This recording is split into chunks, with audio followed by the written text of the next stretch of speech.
Hey there, ladies and gentlemen. We are back for another day with the live stream. We're going to kick it off right now. We got a very special guest, but before that, let's welcome y'all.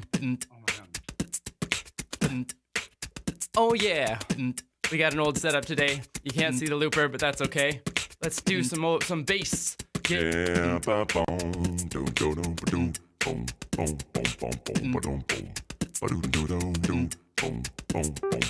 what key did I wind up in? I wound up in F, I guess. Oh.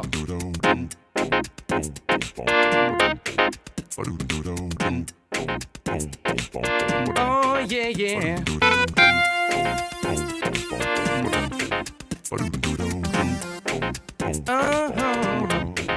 I said, welcome to the stream today. Oh, said, welcome to the stream today. Oh, said, welcome to the stream today. Oh, said, welcome to the stream today. Oh, said, welcome to the stream today. Oh, said, welcome to another episode of Isolate Together. We are day 34 today. And just tell us that we got a very special guest today. We got Nigel from Nilered coming on. But first, let me know where you're from, where you're watching from across the world today. Let's see. It was Zach S. the first comment today. Good morning, everybody. Good morning, Zach S. If it's morning where you are. Hello from California, Suzanne Smith. Let's see what we got. Today is Anzac Day in Australia, New Zealand. Also DNA Day. Also Eeyore's birthday. Okay, sure. Hype, says Prox. Hey guys. Let's see. We got people from Berlin, from Chile, from Norway, from Brazil, from Finland, from Texas, from Constance, aloha from Hawaii, Michigan, France, Chatsworth, California. We got Chatsworth in the chat. We have Nick's Hydras watching from Belgium, Manchester, UK, Hungary, Nilered. Oh my God, says Amanda Jensen. Nigel, you're well appreciated over here. We got Gumbledorf's near Hamburg. We got people from India, UK, Oklahoma, India, from Italy, from Sweden. Amanda's from Vancouver, Canada. How you guys doing today? Are you doing okay? You still isolating properly? Alfian Gunawan is from Indonesia. But our most special guest for this particular day, I want you to give all a very warm welcome to Nigel Braun of the channel Nilered. Welcome, Nigel. Welcome to the stream today. Oh, said welcome to the stream today. To the stream today. Hello. Hey, Nigel. How's it going? Pretty good, and you? I'm doing okay. Let us know in the chat if you can hear Nigel all right. I have a feeling that your microphone is a little soft. I'm gonna see if maybe I can just turn it up. If you can turn yourself up, I think that'd be a little better. Is that better? Um, Is that better? yeah, there we go. There we go. That's great. Hi, greetings, fellow Montrealer. How's it going? Not too bad. How's your quarantine? I mean, it's been okay so far. It's pretty uneventful. Yeah, it's like whenever I have a YouTuber on here, like we end up commenting on how little we're affected, right? I mean, yeah, I mean, everything I do is like on the computer, or I mostly work alone anyway, so it doesn't really make a huge difference. So who's your team right now? You've got you and your brother is helping you out? And just my younger brother, okay. And then we recently got a childhood friend to film for the second channel. Okay, sweet. Oh yeah, I saw you were doing that. Yeah, so it's like technically I still work with my brother because I live with him. Right. So it's like, yeah, no problems with that. But my other friend, I haven't seen him in like but even then though, we can still just do stuff over the internet. Well, yeah, kind of. Well, it's hard to go on location because you can you look like you're in your office right now. Well, I had to come here because I have no webcam at home. But also it's like here, there's nobody here. And I purposely show up when there's nobody. I see. Yeah. Do you find you're most productive when you're like just by yourself doing your own thing? Yeah. That's the just the flat one out. bad- Yeah, I don't like working with people. Well, I've been so like the issue is that it's. I mean, I don't know how to say this properly. The guy we hired, my friend, he's supposed to film me doing stuff for the second channel. Right. So he's always has questions. He wants to film projects. He wants to do stuff. Mhm. And then my brother does like a lot of behind the scenes administrative stuff, but and other stuff as well. But when they're sitting here, they always want to talk to me. So when I'm editing, Yeah. I have to keep talking to them. Or if I have to do something, they come and ask me questions. Whereas when I'm here alone, nobody asks me anything. So are you a guy that can like focus by yourself and like just work for long periods of time and get stuff done? Because I find one of the reasons why I started recently, I've been going on Twitch and like Twitch streaming my production stuff. And the reason I've been doing that is because I cannot focus by myself. Oh, hey, twinsies.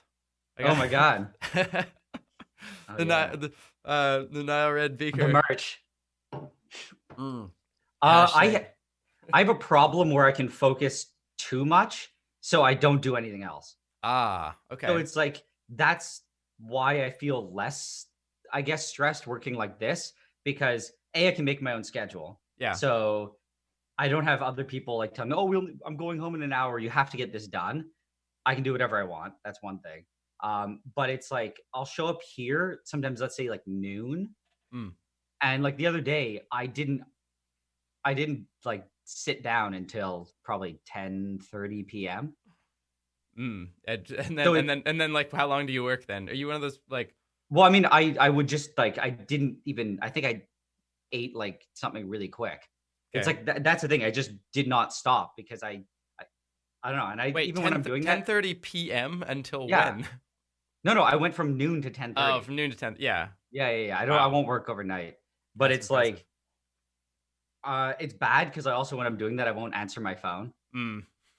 Yeah, I always put Like- my phone on do not disturb when I'm doing these things because it's just there's something really like addicting and like even if I tell myself I'm not gonna look at my phone, if it starts to vibrate, there's like a third of my brain goes immediately to like, what is that? What's going on? Am I missing something?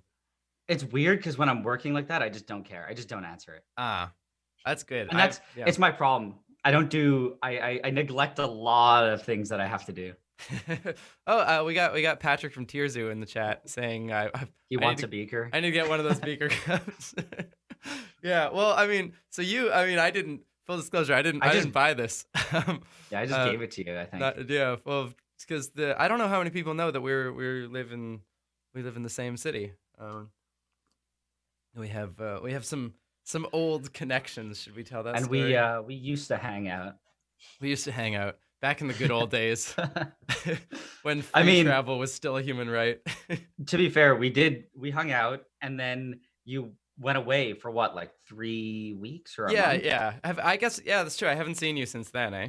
And then we kind of like and then after that, I guess was it Christmas and stuff? No, it was I went away after Christmas. Oh, it So was I after think- Christmas. Yeah, so I think there was like Christmas, and then I'm not sure if I saw you before I headed out to. I think because I saw you, I think Saudi, like a yeah. week before you left.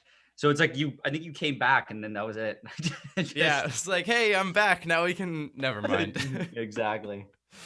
Yeah, that's true. No, but we've had a couple of meetups with us and John Perry, hanging out and doing things, and we have a strange family connection because I was actually I was Nigel's lab mate, chemistry. No, Nigel's brother's lab mate, his older brother, Ryan. And I was like, when I tell stories on the stream about how terrible I was at chemistry and how I like accidentally sprayed my lab mate with a hose and stuff like that. That was him. a lot of those were Ryan. So yeah, it was like I can't believe how long it took for me to realize that you were around here. Like, I think it's for some reason, I don't know why. I think it's just outside of maybe California and like Yeah. a few other places in the US, there's just no community for creators, or there's a very small community. And I would say even in Montreal, it's like the science people hang out. yeah, And it's like, I don't know anyone outside of science here. there is like I don't know. It's just I know there are definitely others, but it's like it just doesn't seem like there's much cohesion between everyone who's here. Yeah, there's like for a while there was a thing in Montreal. There's like a creator HQ or whatever. I don't know if you ever saw people doing stuff with that. It was like they were trying to make like a creator space, and there were a couple of like YouTube Montreal type events. I was gonna say the fact that I didn't even hear about it and have no clue what it is. Yeah, but that's the other thing. Like I think that there's a difficulty in people actually knowing who to contact for that too. Because like it'll like I don't know how I found it, but I think I just like Googled YouTube Montreal at some point. It was like, oh, there is a thing. Okay. You know, and it's like it's everybody, right? It's like people who are just getting into it. It's people who are mostly on Instagram or whatever else. With Montreal, the challenge is also that there's, you know, like the population's like mostly francophone. And so there's like I know there's a big like French Canadian community of YouTubers, and there is for sure. Yeah. A lot of them hang out together and are kind of, you know, I mean, that's very own possible. thing going. I was going to say that I think that when I've spoken to most or a lot of people, the perception is mostly that the community's in Toronto. Yeah, I think that's because of Buffer, probably. I mean, they have more. I don't know. The perception is just always just, I guess, arts or media at least is just more prominent in Toronto. And when I think of a lot of Canadian creators that I know of, they're all either in like Toronto or Vancouver. Yeah. Well, I mean, I guess the odds would be 1 in 3 if, but yeah, like almost.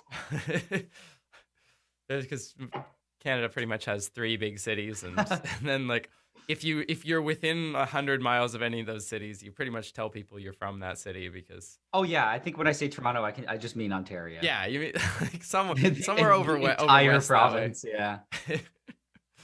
Yeah. Yeah, I don't know, but like it's like I think we also like unless you see people like in LA, I think there's kind of a critical mass where like people are like collaborating all the time, like doing stuff on each other's channels. So you kind of get this sense of like, okay, here's where they are, here's what they're doing, and here's the people that are around them. But and like there's an active measure in LA for people to go there to have that happen. Yeah. Right. Yeah. Yeah. But it's also like I don't think we publicize very often where we're from, right? Like it's not relevant information, especially for us kind of, you know, like science creators that we're indoors, we're doing our own thing. Like, yeah, it's not and like if you we're film, skating if you around film LA. outside. I guess like that is a good point. Yeah. So like, so I don't There's know. never any outside shots in what I do. I don't know. What would there be? There's the chemistry. I mean, the good old days in the backyard when I would film stuff. Yeah, is that how you started? Yeah, it was pretty. I've been watching more and more of my old videos lately, and they're kind of funny. I did. I've been doing a series on here where I like as part of the stream, I'll watch my old videos, it's just like with me in the corner and pause them and critique them. And well, it's like there's certain ones I watch and I go, like I just wonder why I did something. But then I watch other ones that. Like yesterday, I was watching one where I was like, I actually liked the way that was presented. And I like learned something from it. Interesting. That was somehow lost over time. Yeah, you can take, you have this time capsule of all the things you've ever tried. Well, one thing I realized was over time as doing videos, I became more and more attentive to all the details and the transitions between shots. Right. But then I think you do all the editing, right? That's you. Yeah. But I meant more like I don't know how to really describe it. I became very attentive in how things.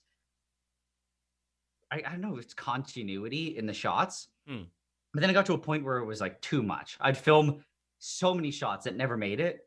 So then filming again, I started being like, okay, I don't need this shot. I don't need this. Okay, I don't actually have to show that. That doesn't that's completely pointless. Okay. But then I would watch my early videos and realize I didn't do that in the early videos.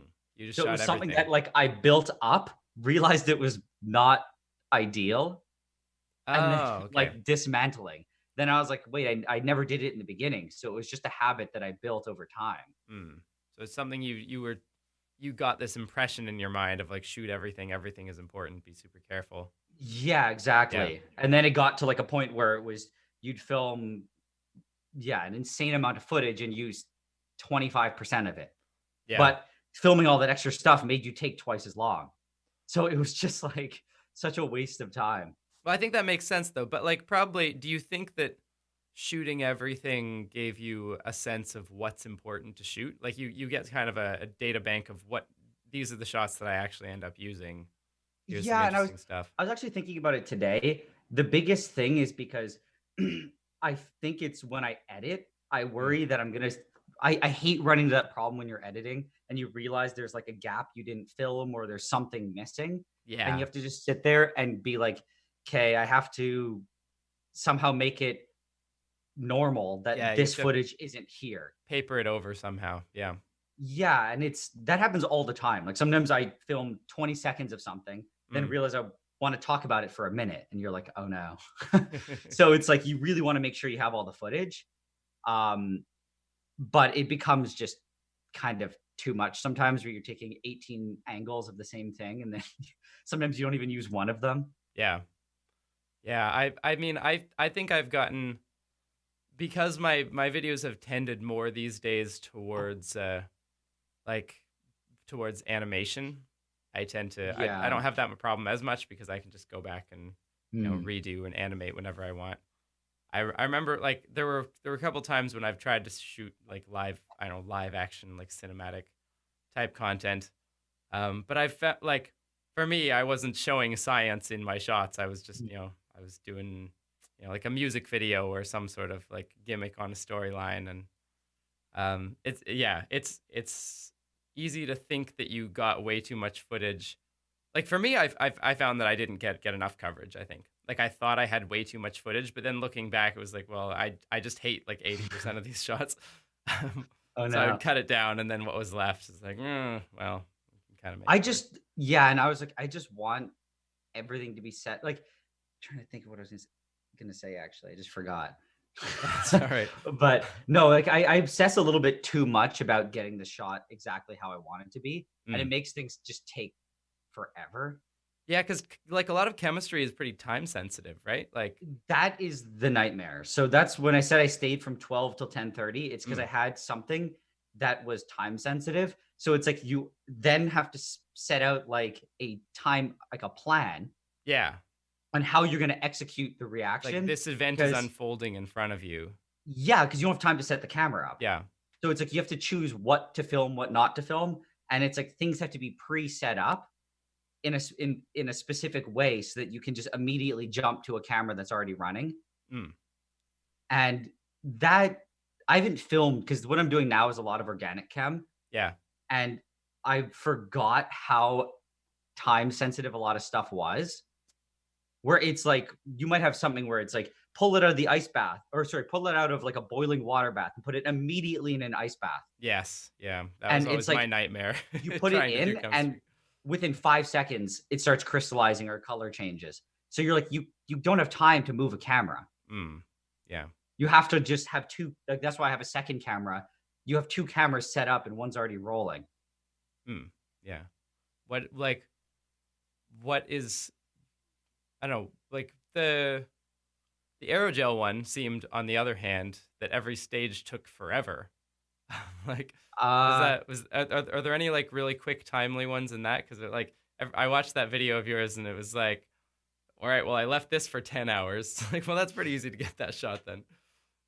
It was the most. I mean, that was a really long and drawn out one. Yeah. I think there was.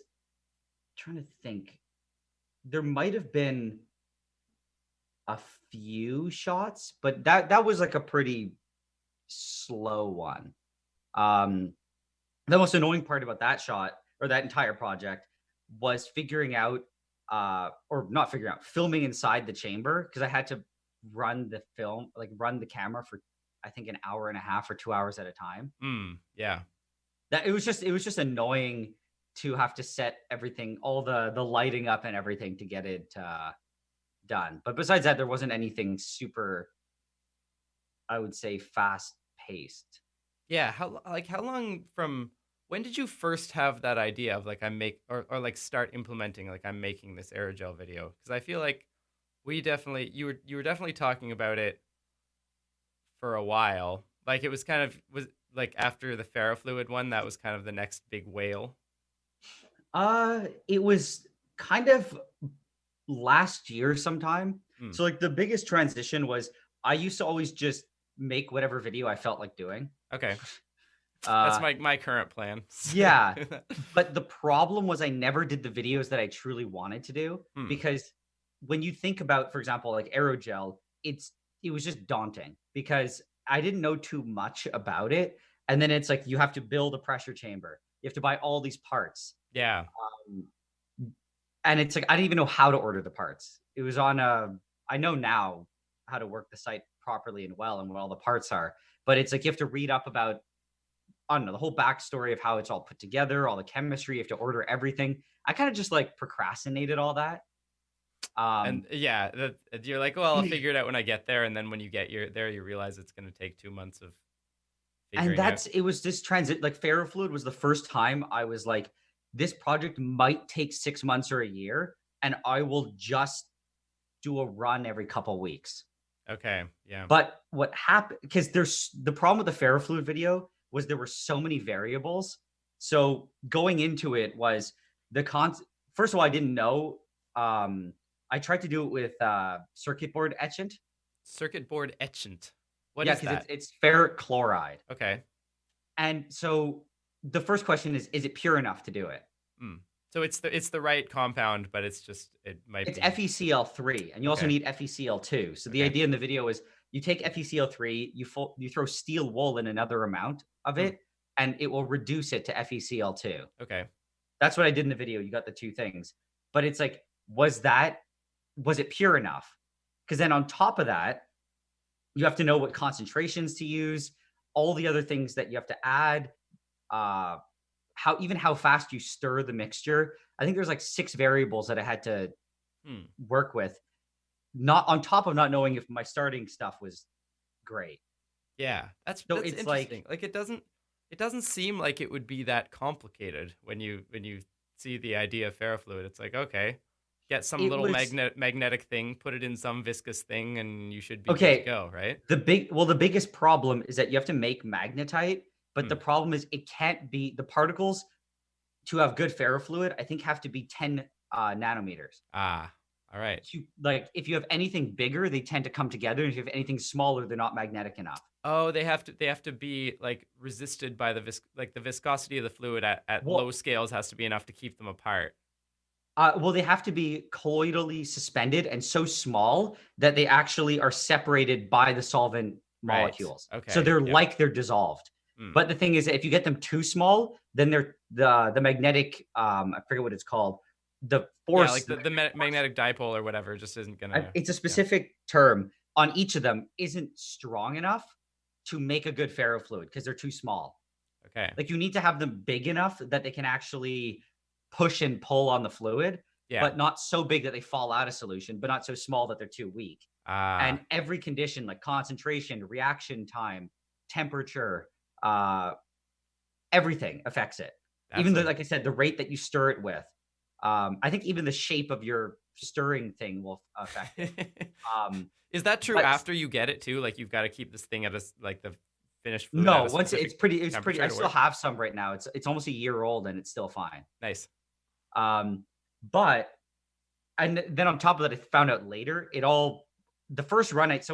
My method for it was to test every variable. You'd have to be like, okay, I have to buy pure reagents and then selectively go through every variable and do every run. So there was no good process that you found. You just trial and errored it. So overwhelmingly time consuming. And I'll tell you one thing too that messed up. My actual method was just shotgun. Choose all these conditions I think are good and just randomly change them. All right. And by chance, I think on the 4th try or something, it worked. So, but like that part, like it worked so well that I was like, wow, this was too easy. But I tried to scale it down from 4 liters to 1 liter, and then it stopped working because I think the stirring and it's the fact that if you do on a larger scale, if you're adding your base at a certain rate, it now takes longer because you have more base. So it's like, if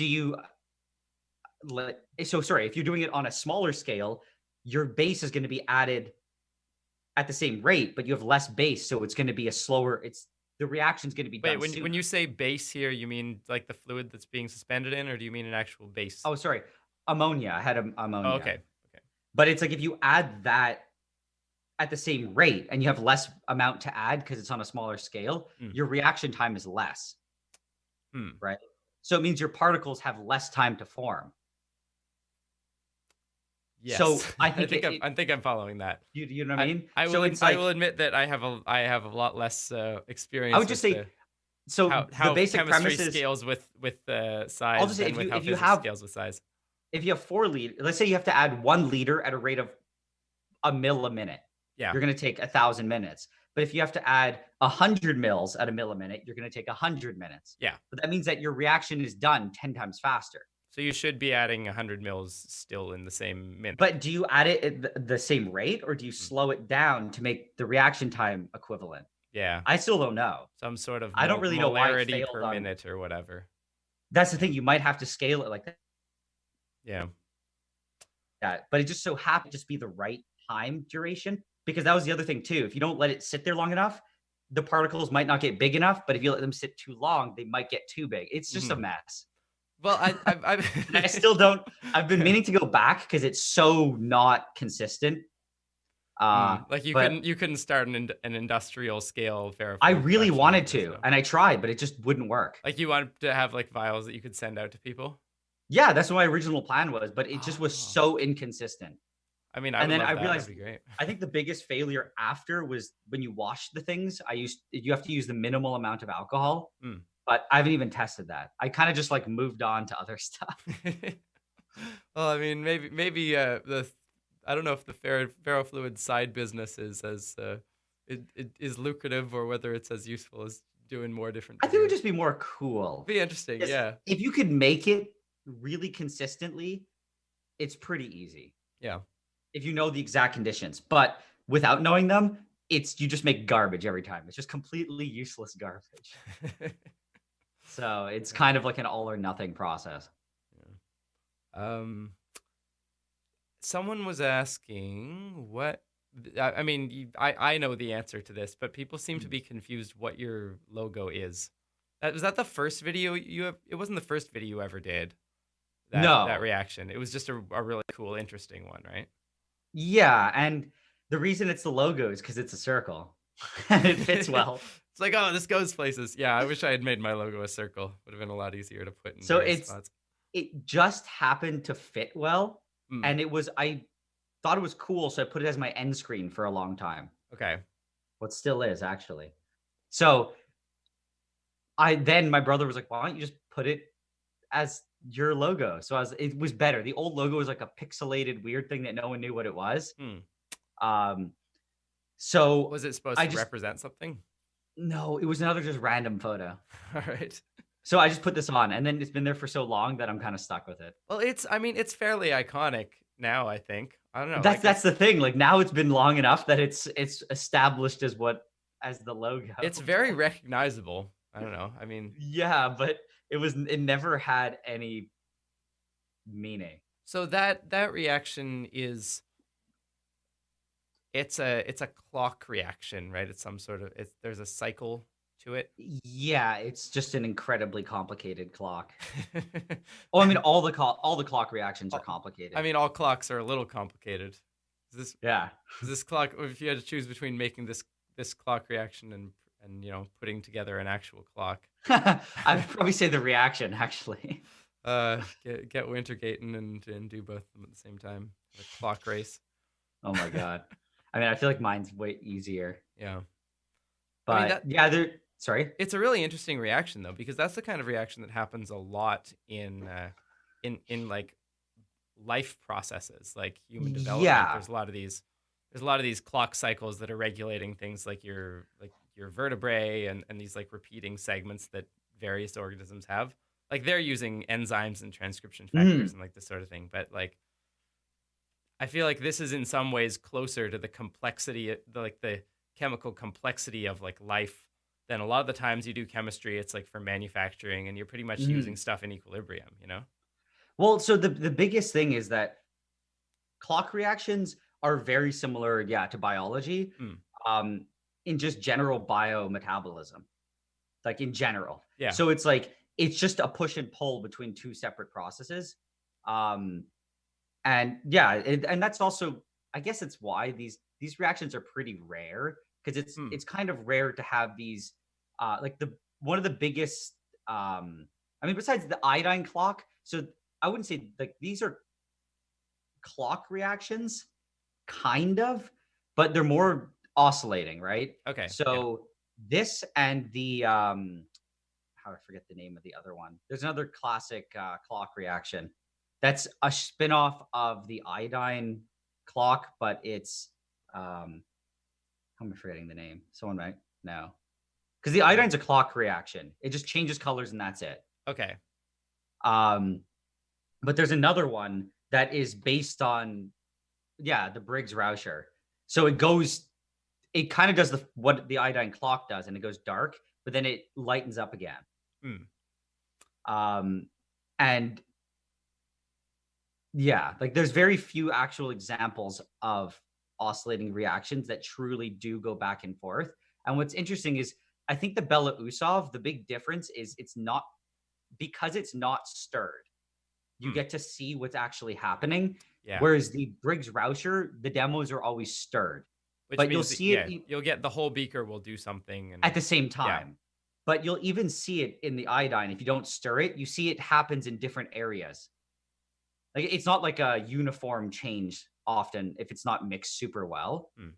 But like with this one, it's because you actually get local areas of concentration changes, and it ends up being kind of like biology, where you have reactions that are segregated, except there's no actual membrane here.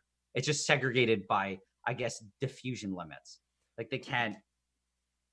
Yeah. And this dynamical, like, so how many steps are there in that reaction? There must be at least 3. Like what kind of cycle? If you were to in this graph one, it out, there's like, I can't remember off the top of my head. I think there's like 14 or something. Oh, really? Like 10. Wow. It's super complicated. I don't remember though. In the video, I just remember making a million lines.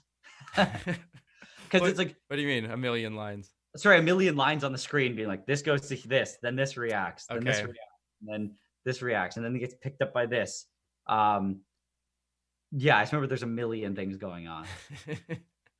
Yeah, and I guess part of that is also like you can't just have a propagating reaction. You also have to have one that is visible, and you can see in a cool way, right? Yeah, that's the thing. Like if you just take a reaction and don't mix it, you probably get some kind of cool separation that's going on, but it's just a clear solution, so you have no idea what's happening. What are those outward expanding rings? What are they nucleating from? So this reaction was done 2 years ago. So my memory is not. I mean, I don't want to grill you on this, but that was. I don't feel like I'm getting grilled. I'm just saying like it was sort of different every time, I think. But so it sort of seems to be random. But is it like from like an imperfection in the bottom of the glass, or like there's got to be something that like breaks equilibrium and starts it going from one point? It's one of those weird things. Where I remember thinking that, like, where does it start? How does it start? And it seems to just, I think if my memory's right, I think it's just sporadic. Okay. So I think it ends up just being how the concentration changes and all this stuff happens. You get a certain point that hits like a super low amount of a certain chemical, and then it lets another reaction kick in that spot. And what happens is all the areas around it are then depleted, but this one spot that happened to be the lowest and the other reaction was able to take over, it then is able to let another reaction, sorry, I'm like confusing myself as I say it.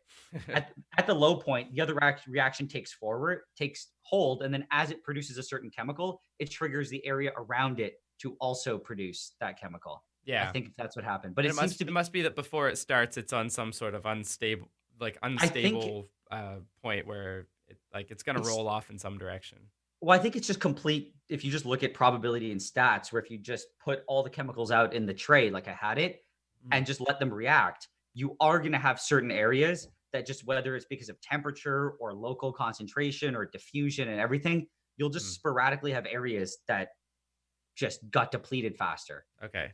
And because of that, they turn over sooner. And like little areas of under concentration or over concentration will feed back on themselves. Yeah, I don't remember exactly what happened. I think it's like the whole thing is getting depleted, but then certain areas get depleted faster. And because of that, they switch to producing something else. And then by producing that, they affect the concentration of the stuff around it. They affect, and then because they're drawing from their surroundings to fill their void, and then those surroundings and it triggers that, and then it just keeps kind of drawing, and it propagates as a wave. But I remember thinking that, and there was no real explanation. I find a lot of these times when you look up this stuff, the explanation they give is pretty weak. They'll just go, they'll tell you the reaction that's going on, but then you have the question, like you said, but why does it start in these places? You're like, I get that it's happening, but why doesn't the whole thing just go? And yeah, I don't know. I would like to look into that, because I feel like often what happens when you hit those barriers is like that you've hit some sort of domain wall in how we structure knowledge, where it's like, okay, this is a thing that is now switching to, like, maybe it's switching to a physics principle or something that no one in chemistry really would have to deal with. Like, it's kind of a curiosity to you because it's a reaction that starts somewhere, and that's fine. I think it's weird, and it's something I noticed in a lot of just science in general, is everyone explains it to a point that's just good enough. Yeah. And one example of this, going back to ferrofluid, was why does ferrofluid spike with a magnet? Okay. So the question that I had, and it's funny because for the video, I was going to explain it, and I wrote this whole explanation, went into all this detail, then was like, wait a second. That's so off topic. Like, it was like an 8-minute explanation as to why it spiked. I would have enjoyed that. But it was so off topic. That's deep into like magnetohydrodynamics physics stuff. Yeah. Yeah. And I originally wasn't going to talk about it until I tried to find the answer, and I couldn't, because they'll say, like, again, it's kind of similar. You have your ferrofluid. Everything's evenly dispersed. Yeah. You put an even magnetic field over it. Why does it spike in certain, like, why do certain areas spike? And it was just like, all the explanations would just be so surface level that I guess if you didn't really care too much, it would be fine. But if you feel like you have to answer it and then you fear the question, it's like, but it doesn't, you don't feel like you're really answering why it spiked. Yeah. Like let me take a shot at it based on having done no research. So my guess is that there's a net force outward on the fluids, but fluids are unstable. They can slightly wave in different directions. If you get one little wave or ripple pointing outwards, it'll experience a slightly stronger force, and that'll draw it further outwards.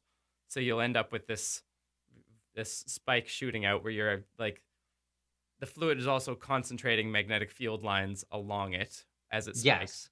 So this kind of dynamically forms that shape. What I'm not sure of is why, I guess, so there's got to be an interplay of forces between like the surface tension of the fluid holding it back and the magnet pulling it out, so larger, like a larger field can make larger deviations, so your equilibrium ends up with larger spikes. I mean, like that's more or less a decent explanation. Okay. It's just that is it way deeper than that? Well, I mean, it was just that when I looked it up, like, you gave a better explanation because you actually tried to explain why spikes even formed. Whereas most of the times if you look it up, again, this is a year ago, so my memory is not super good on both the physics behind it and exactly what happened. But when I tried looking it up, it was like, oh, it's a balance of forces between the magnetic force and gravity and surface tension. So gravity and surface tension are pulling down. Yeah.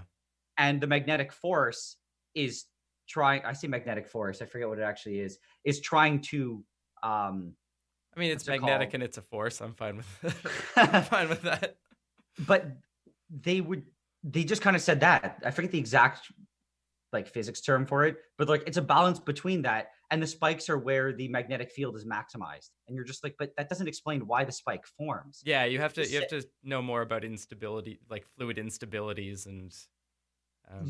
But they never explain it. They just go, oh, it's in the spikes. are the maximum magnetic field. You're like, okay, that's great, but then why is there a maximum? Why is it when you put it on the fluid that is like I said, why does a spike form in those Yeah. spots? I still don't even know if they're random.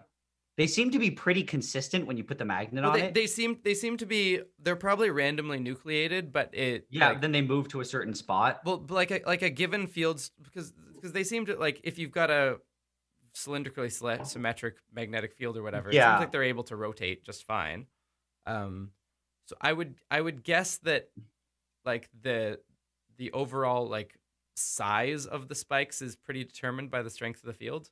I wouldn't Yes. like, there's probably an actual solution to what's the like the surface of least potential or whatever that would be the actual perfect one. But I found so many papers with all the physics and everything of Yeah. calculating exactly how big the spike will be, the angle of the spike, and everything based on the magnetic field. that actually sounds like a really fun problem to do. It's so complicated. If you're if you're a physicist and you're into fluid dynamics and you want to, It's just so complicated because as you lift the fluid, you get potential energy. yeah, And it's like, obviously that's not favorable. So it's just a balance between, because the longer the spike is, this is my like understanding, the longer the spike grows in the magnetic field, yeah, the longer the path that the magnetic field has to travel through a more magnetically permeable medium. yeah, So it's trying to make the liquid as long as possible because it prefers not to go through air. Because by doing that, it keeps the energy low. So by balancing the gain in potential and the surface tension, it's balanced, with that reduction in energy by lifting the fluid as high as possible. And it's like, that makes sense. But then it was just, like I said, why do the spikes form in those specific places? And I couldn't find a single explanation. but I don't know how specific. Like if you did 5 runs and looked at where the spikes were, just bring the magnet away, put it back, bring the magnet away, put it back. I don't know if they would always be in the same places or not, or if they just, I don't know. They'd look the same, but I can't tell the difference between configuration of 100 spikes and another. They probably aren't in the same space because if you look at them on the magnet, they're oftentimes like moving around. Yeah. You can actually see the spikes moving. So Yeah, they're it's definitely one not of the like trippiest in the things. same place. Have you seen that video, like that like musical science video? Not one of mine, but people doing like, because speakers have big magnets in them. Mhm. You can do fun things. Oh, with yeah, yeah, I've ferrofluids and like music. I wanted to do that, but the mess that I thought it would create was just, it made me not even attempt it. Yeah. Cool. I'm gonna go to a question here. Sure. Because I thought this is kind of interesting and something that applies to both of us. It's a question specifically for you from Jacob.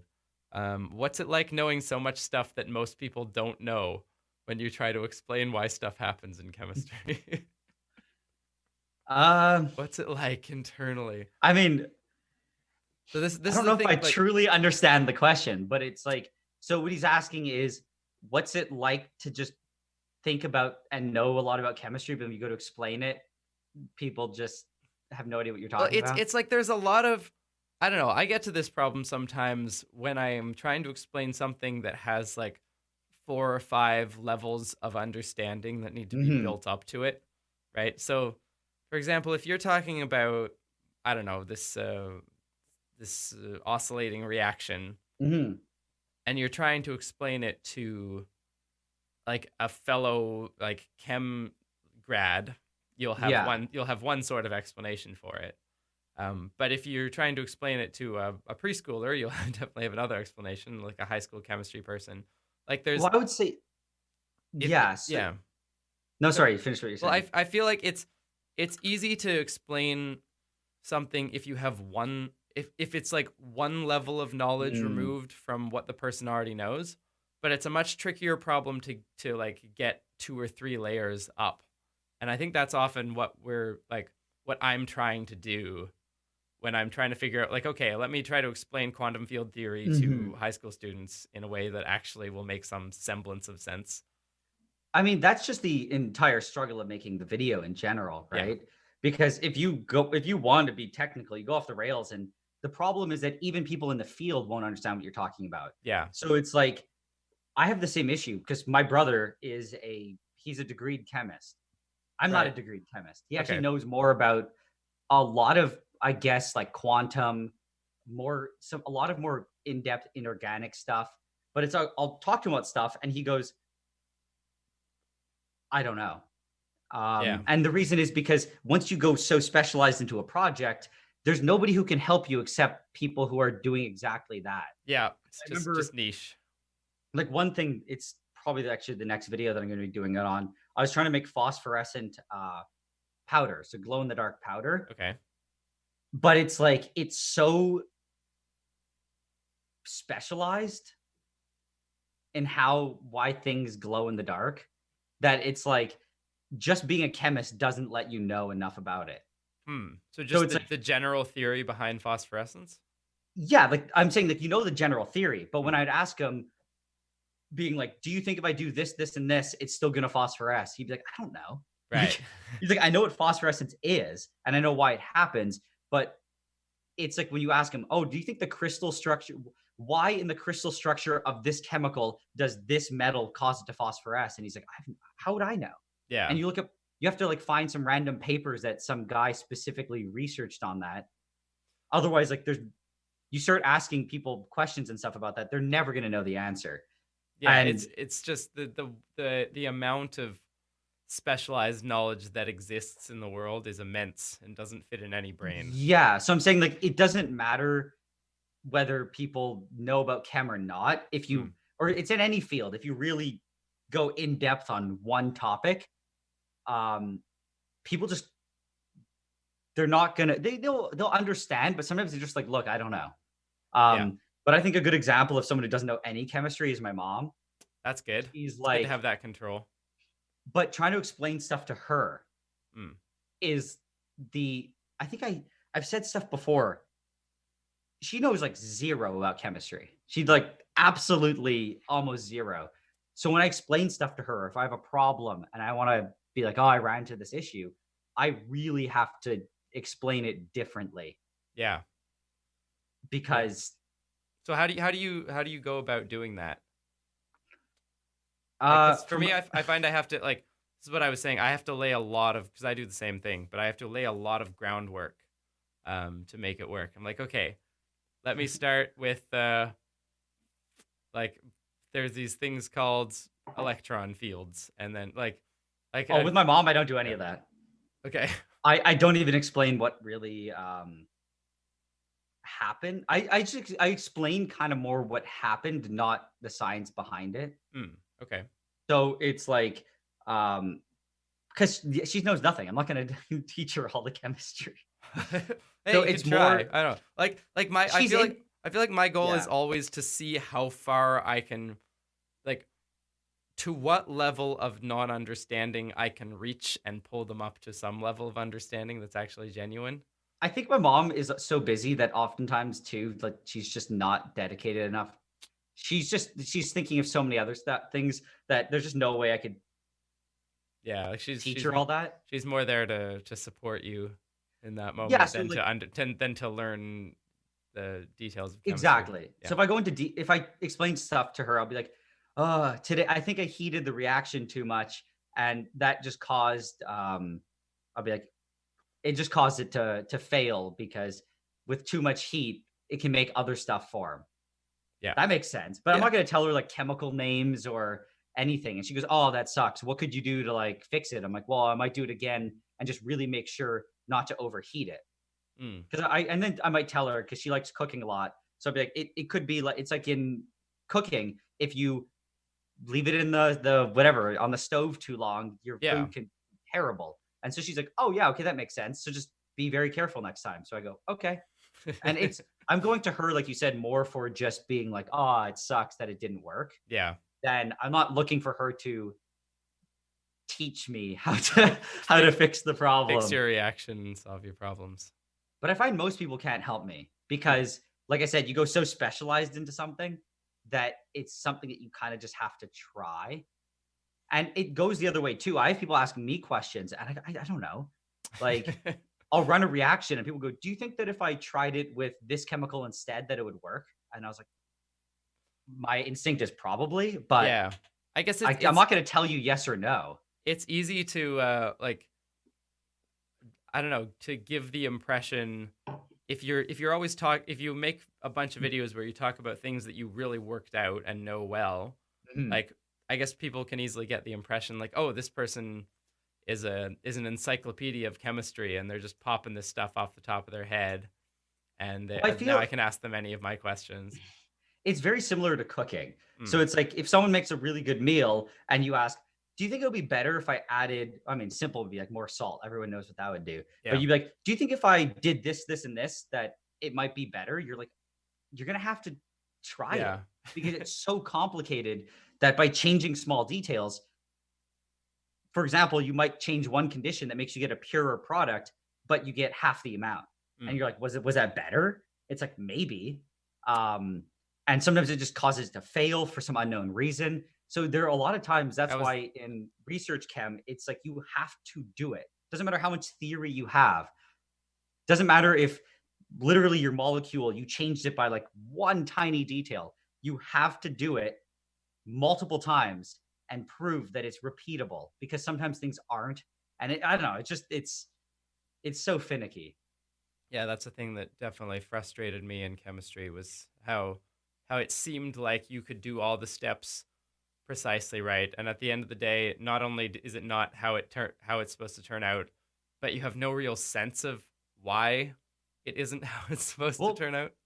Even like going back to the ferrofluid thing, I did it probably like 5 or 6 times, same quantities, right? And I bought a really expensive mixer that you could put the RPMs at the exact same speed. I put the height of the stir, everything was the same. I used the same starting chemicals from the same bottle, everything.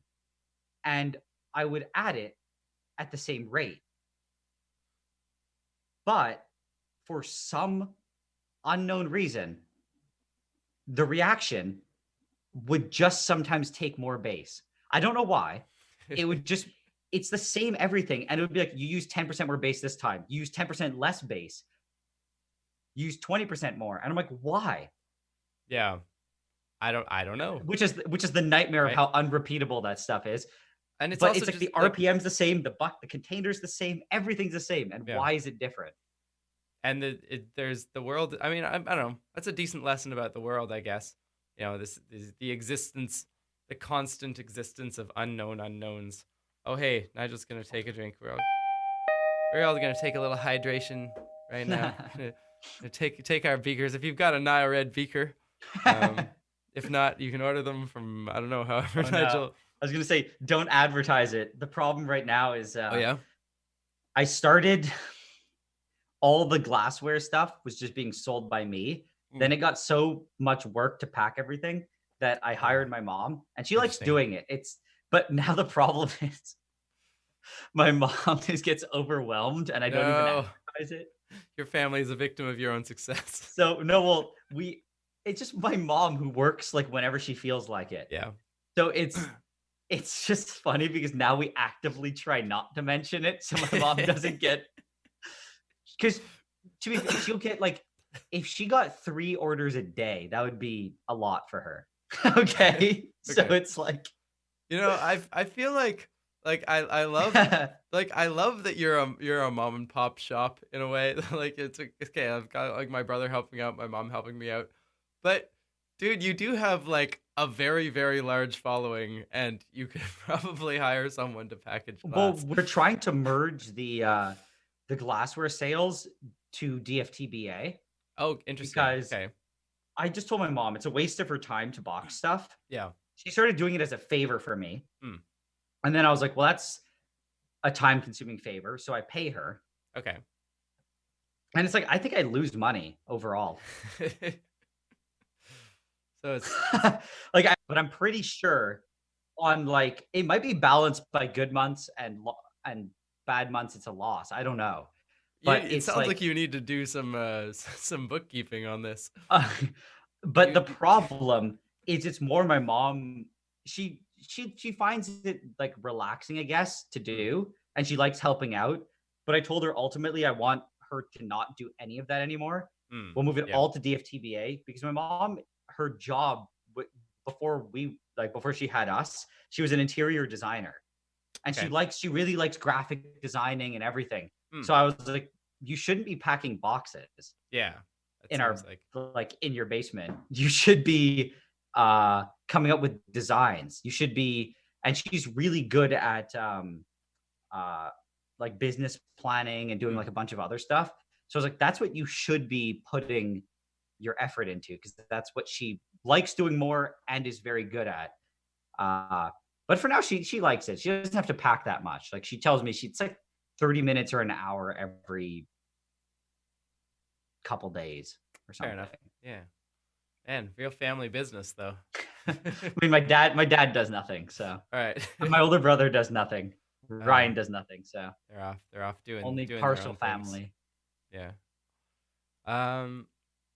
Question, Niall, what motivated you to choose biochem over chemistry for your degree? So you were biochem? Yeah. I mean, I would answer that because biochem's more interesting, but I'm biased. It's kind of it's not really like a complicated answer. The way that I always used to do things, and I still do it like that, is I hate planning. So, and it's even in like the videos I do, I don't write down my procedures. I realize that how bad it is. I just read stuff and then I do it, and then I write down on a piece of paper certain things. So like whatever doesn't go, like, do you try to make your videos like I don't know, complete enough that you can go back and reconstruct your process from them? Yeah. But I mean, for example, I will just read how much I need of each chemical and what I need to do, read the whole process. And then usually from memory, I can remember everything. So I just double check before I do it. Yeah. But that's just how I've always done stuff. It's just always on a whim. I always double check because it would be a disaster if I just mix the wrong chemicals and then ruin an entire process. Yeah, that wouldn't be great. I always did that with school too. So like I had the habit of studying the day before the exam. Well, actually, it was worse in CEGEP, like what we have here in Quebec. I would do nothing for the whole year and then write my exam and try to get as close to 100 as possible to pull up my really bad average. I figured that was a bit of a kindred spirit. I maximized the effort versus result category. Yeah, I mean the like, I don't know. Did you find that worked for you long term? Because I found like I got destroyed in university. Yeah, I had I did fine in CEGEP, but I did destroyed in university. There's a point where like I feel like probably a lot of smart high school students and our Quebec system, which has CEGEP, is like it's like halfway between high school and university. It's like I don't know. It's kind of this amorphous thing. Yeah, but university is like but university is really where it kicks you. Yeah. They're trying to weed you out. Like in CEGEP, they're still like, encouraging you and trying to, just get the people through who can do it. But like, I mean, there's a certain point where it's just like, if you're good enough at taking a test, you don't need to be actually like super good at the material. So I still use my technique, and I will answer that question. I just wanted to like say this. No, let's go off. No, it's relevant. So it's like I did apply that technique in university. So at McGill, you don't have to. Everything's recorded. So I didn't attend a single class until the last year. Jeez. Okay, when I was at McGill, it was more sporadic. Like I think about half of the professors were doing recorded it. I just wouldn't show up. I remember. Sorry, this is a bigger tangent. I remember the worst thing I did was with Ryan. We found out how you could pull the recorded lecture from any class you wanted as long as you had a McGill login. So there was a class where the teacher got really mad that no one showed up because it's recorded. So he said he'd stop posting it online if people stopped showing up. All right. But since Ryan and I figured out how to get the recorded stuff, regardless of whether you were granted access. I still didn't show up. I just downloaded them without his permission and didn't show up. But because of that, I wouldn't do anything until the midterm. Literally nothing for like a month and a half. Then I would just watch lectures 24/7 until the final. That's not good. That's not a good strategy for like actually retaining knowledge. I've Like- retained a decent amount. Really? But Like my- I always found I could get through the exam with that, but then like you asked me 2 weeks later, what I what was remember that a about? lot of it. Mm. It took me the entire university to figure out how to study properly. But the point in saying all this was I chose biology to go into the day applications were due, like the deadline. I woke up in the morning, went to my computer, and was like, "Yeah, bio sounds fine," and I applied. Nice. That's it. So, but halfway through bio, I was disillusioned because of my study habits, and I had like a 55 or 60% in every class after You the were midterm. disillusioned. Your illusion being that once you got to university, you were gonna bother to study properly. Well, my entire thing was I just wanted to go to med school, and I didn't care what program I took. Okay. So I was like, "Oh, bio's fine. Mm. Seems cool." But I got smoked in all my classes, like absolutely decimated. All right. In one of the bio classes, I got 43% on the midterm, and I was like, "Wow, that's not good." Not great. It's, No. it's also because I didn't know, because in SAGEP, a lot of times they based all the tests on the textbook. No, they based it all on the lectures. Yeah. So I and- didn't even watch the lectures. I just read the recommended reading. So I Ah. got smoked. Yeah.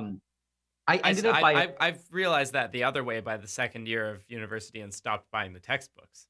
They're like, here's your $500 worth of I textbooks. completely stopped. Yeah. But before that, I didn't. And by the final, I pulled it up. But halfway through that semester, I was so disillusioned, and I was like, I hate bio. Screw this program. So I looked at some biochem stuff, and I was like, that's it. I was like, biochem seems cooler. So I just switched the next semester. Nice. Actually, I remember now. It's because of my lab class. Mm. The TA made me so angry that I dropped the entire program. That's amazing. The effect that one person can have on. I was also hating everything because I had such a bad average. Yeah, maybe it's just the straw that breaks the camel's back. If you. Yeah. So I dropped that class and just quit. Wow. And then Um, then you went into biochem. Yeah. And the thing is, because again, I wanted to go into med. So I liked chem, but I wanted to go into med. Actually, I always liked the idea of chem. I never was like really that into chemistry. I'm not in Um, love with chemistry. I'm in love with the idea of chemistry. I just thought organic chem was cool. That was Mm. it. Me too. Um, I just can't. I just realized I didn't even do well in it. And in SAGEP, I didn't even do well. Hmm. But I did all of biochem, which I'm more personally interested in biochem than I am in chemistry. I Hmm. don't actually, hopefully, yeah, it's like I don't care too much about chemistry. I'll say it like that. Interesting. To Interesting shock for one of the people. largest chemistry channels on YouTube to. Yeah, no, that it's type like of thing. I don't intrinsically care about chemistry in the sense that if someone's like, "Hey, did you know they just discovered that?" And they just tell me about a chemical phenomenon, I'll be like, Hmm. "Okay." Like I don't just hear it and feel like an innate interest. Like in your chemistry. interest is in like doing this stuff for yourself. Yeah, like, like- well, no, it's like what can it do? Not even for me, just like Hmm. what can it do? Is what Okay. I'm interested in. Whereas like biochem, I'm interested in the theory of it alone. Hmm. So it's like I like reading about diseases. I like reading about like how the medications worked. Because I did biochem with a minor in pharmacology, Hmm. and I liked pharmacology actually more than I don't know. They're probably about equal. But I like that theory. Whereas What like if, the like- chem theory, I'm just like if people like there's classes I took where they just teach you a bunch of reactions. I'm like, I don't Hmm. really care unless I know why I Right. about It's this you don't want to just be an encyclopedia of things that molecules do to each other. yeah, like I don't really find it like an innate interest in knowing that. What are the principles of pharmacology? Like, if Pharmacology you had to in broad my- stroke, like here's what we actually talk about and study. In my mind, it's applied physiology is what I would like say. Okay. So like physiology, because I had to take physiology classes, they kind of would just be like, this is your heart. This is how it works. These are your lungs. These are how they work. This is your kidney. This is how urine is produced. I liked that info but it was kind of, there's no application side to it. It's kind of just knowing. Okay. It's one level up, I would say, Yeah, from which is anatomy. it's important to You're know just it. like learning names. Yeah. They're not. I'm not saying it's not important. Well, you have to know it if you want to get to the next step of manipulating it. And so pharmacology was kind of okay, knowing the physiology of the heart, how can we manipulate it to fix a disease condition? Right. So they're like knowing that like this whatever the classic like high blood pressure is caused by or has to do with this system. Can we design a drug that hijacks that system to alter your blood pressure? So to me, it was always, I saw the applied and relevant side of things. So I liked it quite a bit more than just learning the physiology of stuff. Is there a lot of theoretical pharmacology, like in terms of, okay, we know the whole system and we know exactly the piece that we're trying to tweak and affect this particular cascade? Or is it more like is there a lot of like blind space where this chemical works, but we have no idea why, but we're going to try similar chemicals? So it's fun. So here's the thing. I did pharmacology 6 years ago. Okay. And 6.5 years ago. So I keep asking you about things of your in your. Well, no, long I'll say past, like but... I remember a lot of it, surprisingly. So it's like obviously I couldn't, if I took a test, I would fail. Yeah, me too. Any course that I took in but I liked university. it, so I remember a lot. So to answer your question, it's a mix. So like it comes down to like in pharmacology, how are you going to discover a drug? So there's two types of, I guess, two schools of thought. Go theoretically and be like, can we mathematically model a drug that should fit and have this effect on this enzyme or this system? Right. Or should we just try everything, regardless of what our thoughts are? And then just from the results we have, just keep trying things, like just complete shotgun method. Yeah. So they do both. And it's, I think the problem, they both have problems. Well, I mean, the shotgun method sounds like you catch everything, but you have to spend a whole lot of resources. So here's the thing. The shotgun method, I think, is better. I don't know if it's better, but at least when I was like learning it, they were more fruitful because of the way that, I forget what it's called. I forget the exact term for it, but their machines came out and they would be able to do micro scale tests. Okay. And on like massive assays. So they could test thousands of chemicals. So what they would do is they just put an enzyme with a bunch of stuff and they would just blast it with a million different chemicals.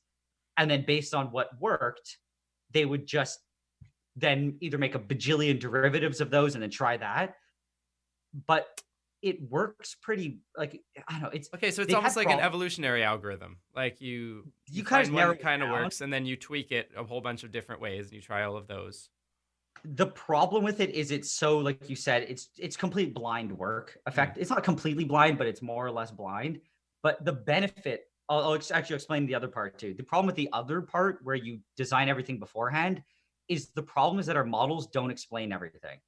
Right. So it's like the classic model is like the lock-in key where they're like, you put, we see the catalytic pocket of the enzyme and we're going to put some sort of chemical, we're going to model it so it can do this effect. It doesn't work. It works a lot of times, but it just doesn't work sometimes. Or they have other drugs that should work in a certain way, but they don't. And it's like, it means that there's certain things that you could never discover, or you put all your time into doing this computational stuff and it just has problems anyway. Yeah. So I think the actual solution is just a mix of the both. Like you just kind of do shotgun method and really specialized calculated stuff. But I think the biggest thing, at least when I was learning about it, was trying to figure out, just like refine the models to figure out how you could be more computationally and, predictively accurate, because that is obviously going to be better. Well, it's like it either they might be doing almost the same thing, right? It depends how the algorithms of the models work, but like it's it's one of those things where, like, I don't know, there's some instances, like if you're designing a bridge and you have to see whether it works, it takes a whole lot of effort to build 1,000 bridges and then keep the one that stays up, right? You really want to simulate Yes. it first. But if you're able to do these, micro things, then you've got a computer with infinite computational resources. It's the actual world. And then, I just looked up the thing. I remember now. It was high throughput screening. okay. But it was kind of one of those weird things that it's like, once the technology came to be that they could just shotgun method, they started doing it. But I don't think that many drugs have been discovered. Like there haven't been that many great discoveries from that method. Well, but I mean but also the simulation stuff has to be pretty recent too. So like previously, how have we been discovering drugs? Just accident? The problem now is that as just like how it works with chem. I remember when I was working in the lab, it was a really funny conversation. Everyone was like, I miss the good old days when you could just smoke in your fume hood and if you discover and just mixing two chemicals together was a discovery. So because it just hadn't been mapped. There was a lot of low hanging fruit. Yeah. So people called, I think it was the 70s or 80s. They'd always say it was like the golden years of chem because it's the years when NMR and all I think NMR came out around then, like mass produced, like the ability for everyone to be able to use it. I could be wrong though. But NMR, because I'm not a chemist, but NMR is just really good at identifying what chemicals you have. So in the good old days, so let's say like in the late 1800s, even good old days, we don't even know.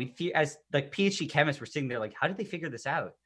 It was like to figure out what a molecule was, you just did a million reactions and narrowed down how its structure was. Wow. And like, for example, the guy Fischer for sugars would be like, what sugar is this? Well, he found out a thing called, I don't know if it's called Fischer Degradation or something, where he figured out a way to sequentially chop a carbon off the sugar.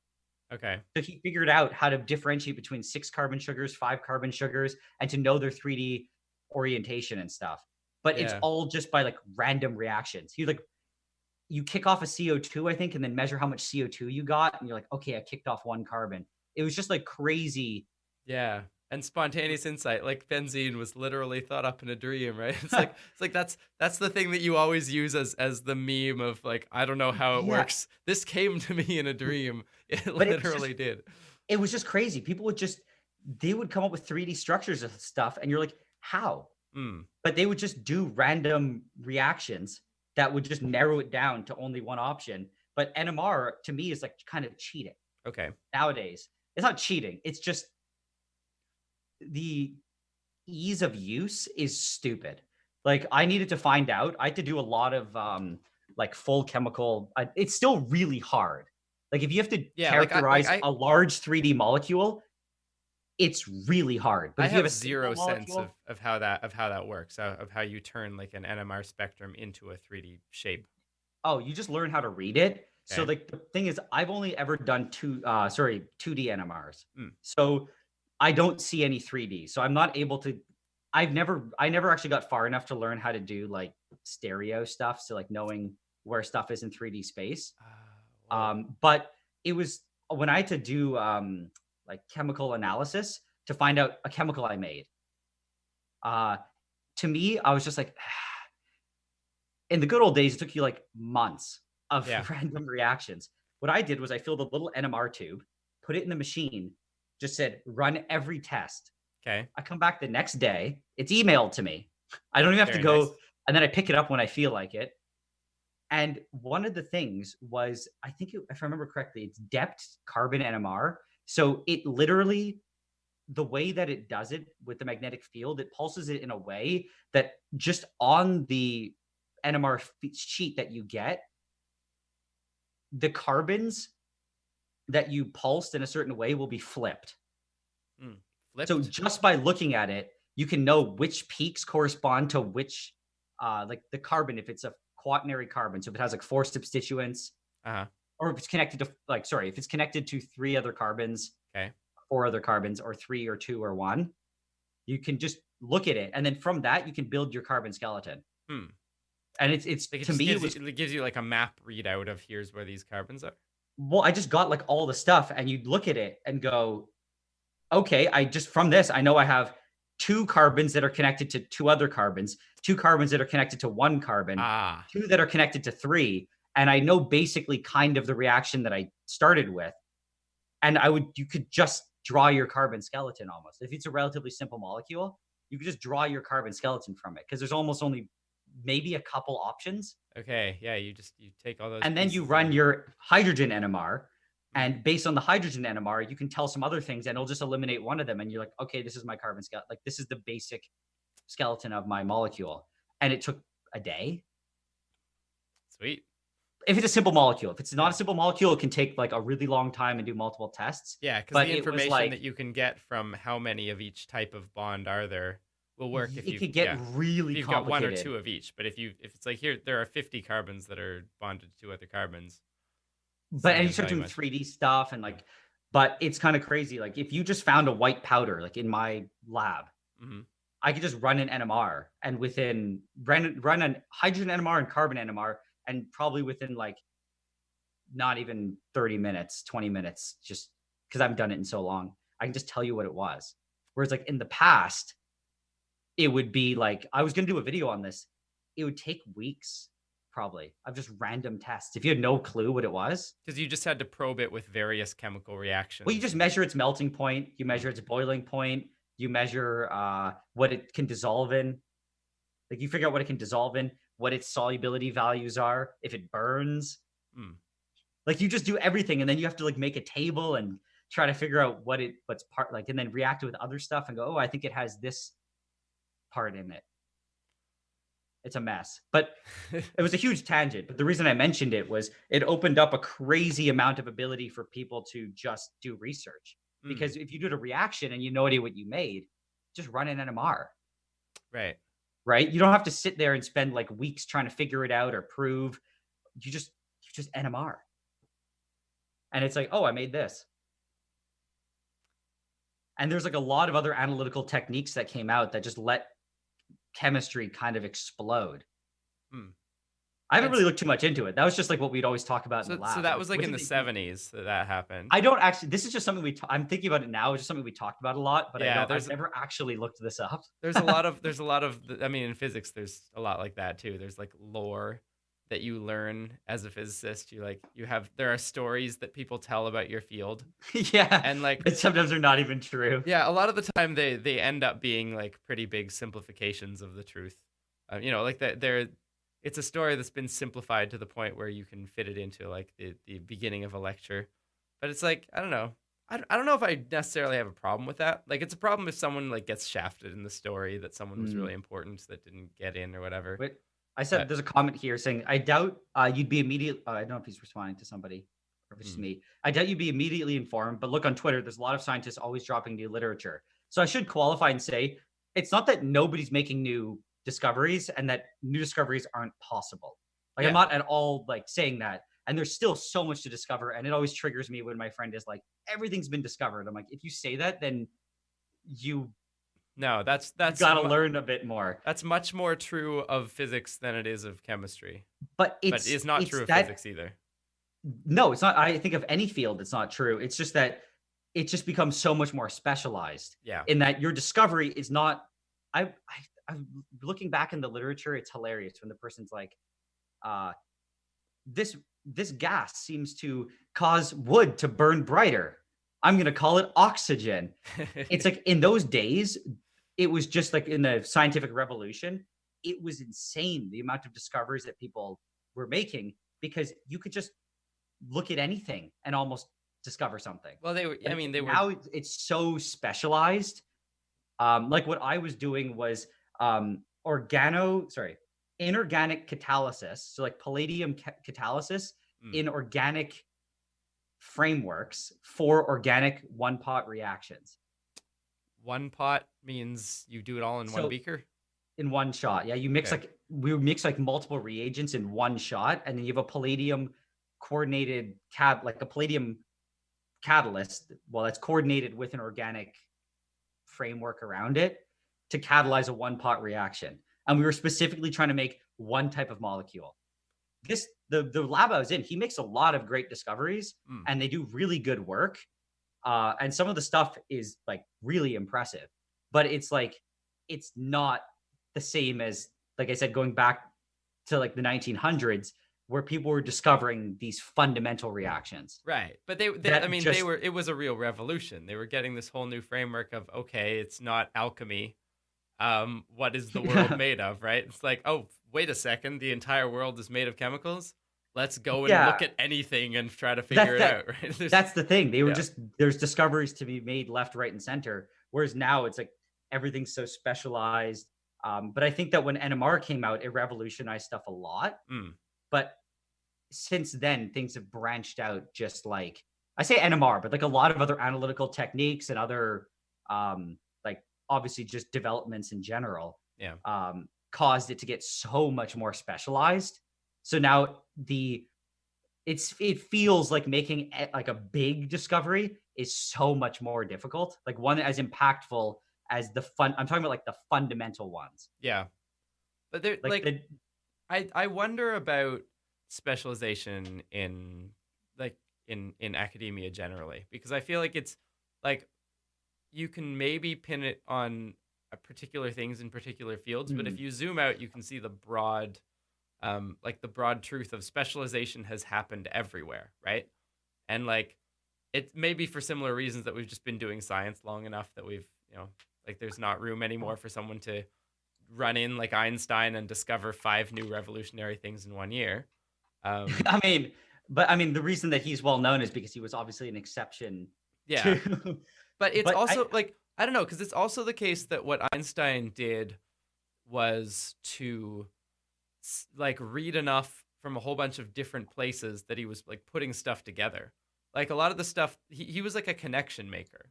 There were people, right, like Michelson and Morley had done this experiment about how the speed of light didn't change depending on your direction, and it was super weird and nobody got it. And like Maxwell had done things with Maxwell's equations that you could like, it was there to be found, but it took like a connection maker.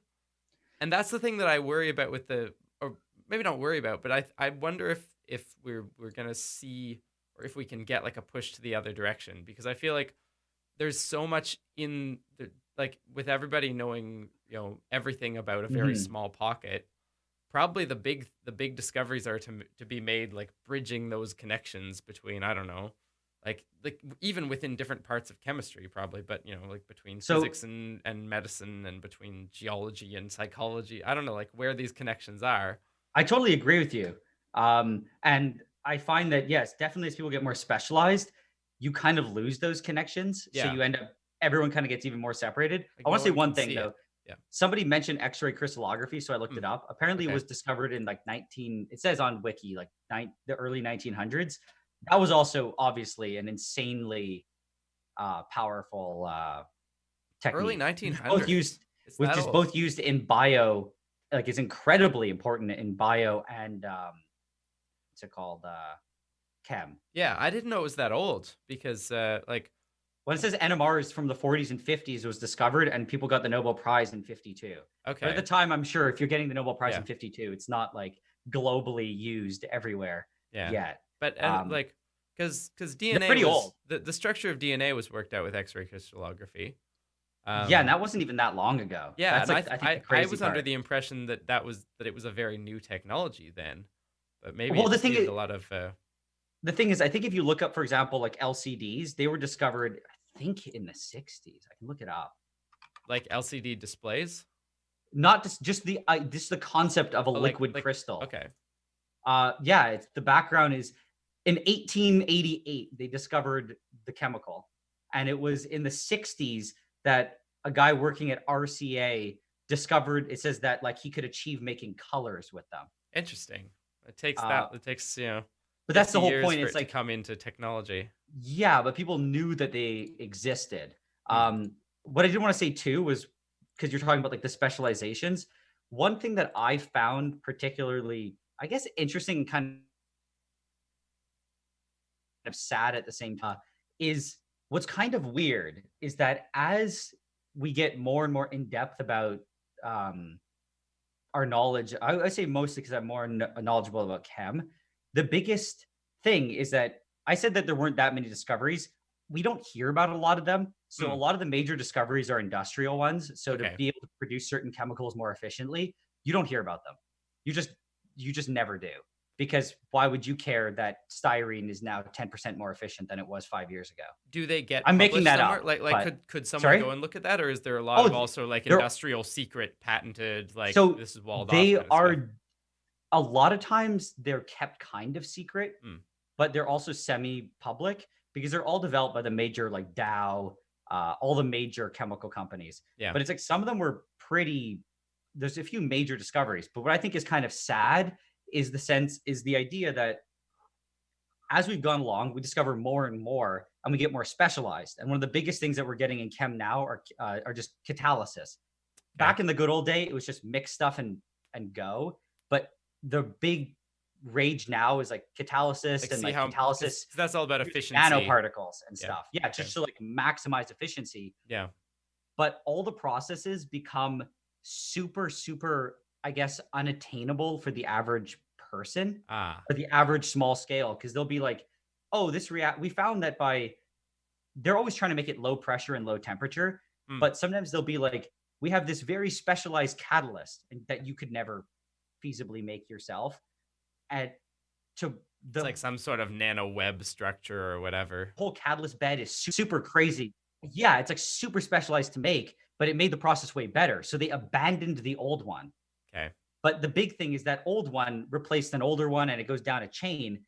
But the original reaction that was made to make that chemical was a pretty robust and easily accessible one. So a lot of times they'll be like, how did you make this dye? And people are like, oh, we mixed these two common chemicals. But as they industrially replaced it, every new textbook that came out, they only would put like maybe one or two of the older ones. And then maybe it used to be made this way. But the process is just lost to time. So when you're trying to go back and read and do I can't do it. reactions, you've got to go and find the old sources of people who were still working in like one person. Well, like one of them was cyanotyping, because like blueprinting. The moment blueprinting was replaced, nobody published books with it anymore. So what's everyone cyanotyping? Blueprinting. Okay, like just printing blue, making blueprints. Okay. Yeah. So it's like there was.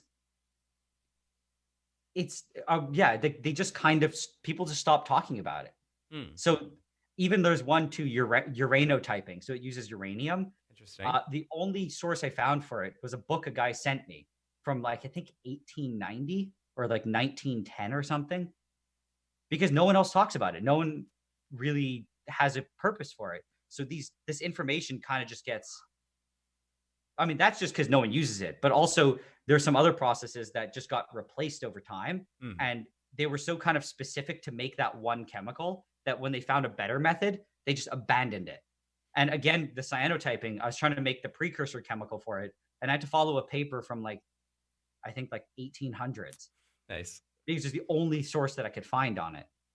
Yeah, that's like, maybe that's part of the, because I feel like there's a way that there's a little bit of a hole in like I feel like good YouTube chemistry took a longer time to come up, and that's like the niche that you've really filled. Is like, I don't know, I feel like back in the day, I don't know, physics took over YouTube first, I think, like in the kind of educational space, like minute physics and like physics and math. And the reason is because it's super easy to do on an extremely low production budget, and like everyone can do it. For theoretical stuff, you draw on a piece of paper and you're good. You just need a good idea. And then, like, I don't know, I feel like bio was quicker to the game. Like even now, I feel like there's a dearth of real, like high quality, informative chemistry stuff. Like if I definitely, yeah. And I'm finding that it's a hole in my knowledge because I've never was really into chemistry already. And for a lot of the time, like I don't know. I feel like I would love to have more resources explaining to me the principles, I don't know, like the framework principles behind chemistry. Because when I try to look into it, it's like, well, there's lots of reactions that someone's showing you. Like, here's how this particular reaction works. but it's like, I don't know. It's very easy to get lost in the weeds, right? It's like, are you going to show me every type of reaction that exists, or are you going to show me how I might go about thinking about chemistry as a field, you know? And I that's feel like something I'm that sort of lacking that. that's something that I've thought about a lot. So my brother and I, one reason why, or one major thing that he was supposed to do, and we will do it eventually, is we want to make a chemistry course because I hate how it's taught. Okay. Like, in very short, because I feel, especially in chemistry, like how you mentioned how physics is the most accessible, I find that in the field specifically of chemistry, it's kind of gone in the way that it's not I don't know, it's the weird thing is it seems to be something that only exists in academia. Yeah. So it's like there's this artificial barrier between the average person and chemistry. And I felt it really a lot when I was in chemistry, especially when I started the channel. I remember when I stopped being a lab tech, I was like, I'll just never do chemistry again because you can't do chemistry on your own. Yeah. Even though I had done it before on my own, not really thinking that it was chemistry. It's just this weird thing where they go, no, you can only do chemistry, like practical chem, if you're in an academic setting. And I think that I don't know why that's the case. I think one big thing that I should say is that chemistry, and I'm releasing a safety video soon that I kind of talk about it. I was gonna say, like, safety I think is an aspect is of this. the most dangerous applied science. Yeah. So I understand why there should be a fear around it, but it shouldn't be that you feel you can only experience any level of chemistry if you take a course or go to school. Yeah. And that's kind of how it seems to be. And then when you do that, they just kind of shovel knowledge and info on you. And like you said, you're kind of like, why am I learning this? What's the point? Where is this going? Why is this even interesting? They kind of just like throw it at you. Whereas other sciences like physics, and I even felt in bio, they try to get you to appreciate why it's valuable. But in chem, it's kind of just like, here. And then that's why I didn't like it that much. I did not like chemistry until I started doing it. Well, I feel like it's kind of a, like, to me, it's this middle, it's like this middle science that maybe, I don't know, in chemistry is not a middle. Oh, it is a middle science. It bleeds into everything else. Well, like it's yeah, but it's kind of in the weeds of the middle ground of, like, you go to physics, you can go all the way to like the ultimate simplicity, and if you go to biology, there's kind of like you get kind of like a phase change where you have a new grounding, right? Like you can build it on you can build it on like the first principles of like Darwinian theory and on like the I don't know, sort of the standard story about DNA replication and transcription and production and whatever. There's like a very simple framework that, like, you know, these things, you will have a really good sense, and then you can spur off into all the little details and check and exceptions or whatever. In chemistry, I don't know a story to tell about it as a field. So I was going to say that as you're saying that, it made me think of something. I feel like when you learn physics and bio, they answer questions that you had innately, being like in bio going, oh, I don't understand why that grows. How does a plant work? How does this, like, you had these questions, or physics. Why does this like ball move like that? Why would this spin like that? It answers fundamental questions. Whereas chemistry doesn't answer. It answers, I mean, early chem it does, but I find that, I never really found that it answered much of anything until I really started learning about it myself. I never really felt, oh, that's really interesting, and appreciated the knowledge I learned. It was kind of just stuff. I don't know. And like, that's, I was going to say that I only liked chem after I did it and didn't realize I was doing chemistry. So what I mean by that was, before the channel, I got really into spicy stuff. Spicy? Ironically, I can't eat spicy stuff anymore at all. Like literally like spicy food. Yeah. So because it ruins like, my stomach. No. Just spicy stuff. So I went through a phase where I'm like, if it's not spicy, there's no point in eating it. Okay. And then I was like, I got to get the spiciest thing possible. So I'm like, that's pure capsaicin. Yeah. Right? So then I started looking into trying to extract the spice, which is why early on the channel, there's spice extractions. Those videos I showed, I'd done it before at home. Okay. This is before I was even a lab tech, because my goal was to just try to taste the spiciest thing possible. And I ran into all these problems, and I found myself going online to try to solve them. And I never did. So I plan now to actually revisit it and solve my initial issue. You never got your pure capsaicin out of the peppers? No, but that's my dream now. I'm working on it. Why would you desire to experience the most pain possible? I don't anymore, but I feel like it's something I have to do to resolve the thing, my goal of years ago. Man, did you ever watch those like pepper taster videos? You ever get into that? No, I never saw it. I feel like Hot Ones is kind of like codified it now, but back in the day there were all these like Ted Barris, the fire breathing idiot, and these kind of people. I probably watched them. I was so, dude, I would just like, I'm gonna eat the like 3 Maruga scorpions and see what happens, and then you just watch this guy like dying for 20 minutes. I learned not to do that after it all started too. It's like, yo, I'm just gonna eat a habanero. So I just ate a habanero. Then I was like, wow, that was just bad on my stomach. So from then on, I spat the habanero out. Okay. I would never. You're just taking it for the pain and nothing else. To experience it. But either way, I didn't know it was all chem. Like doing all the extractions, then being like, how do I separate it from the water? Trying to come up with all these methods. I heard that maybe if you add a bit of like, if you dissolve it in ethanol, then add water, you might be able to knock the capsaicin out. Okay. But then it was always stuck mixed with the pigment beta carotene. I just wanted capsaicin. I didn't care about like the chemistry of it, but they were just tools to get me to what I wanted. Okay. Yeah. And it's like, then the second thing I did was I decided that I want to make benzocaine, because I'd never experienced, at the time, it wasn't easy to get local anesthetics. Okay. And I really just wanted a local anesthetic to mess around with. Okay. So it was just like a tool to kind of get me to somewhere that I didn't think I could get otherwise. And then after I started doing that for a while, I was like, oh, hey, that is what chemistry is. Interesting. And that's when I started appreciating it much more. You're like you seem like a almost more than a scientist. You feel like a novel experience chaser. Even with the way that you think about making these videos, it's like I'm looking for something interesting.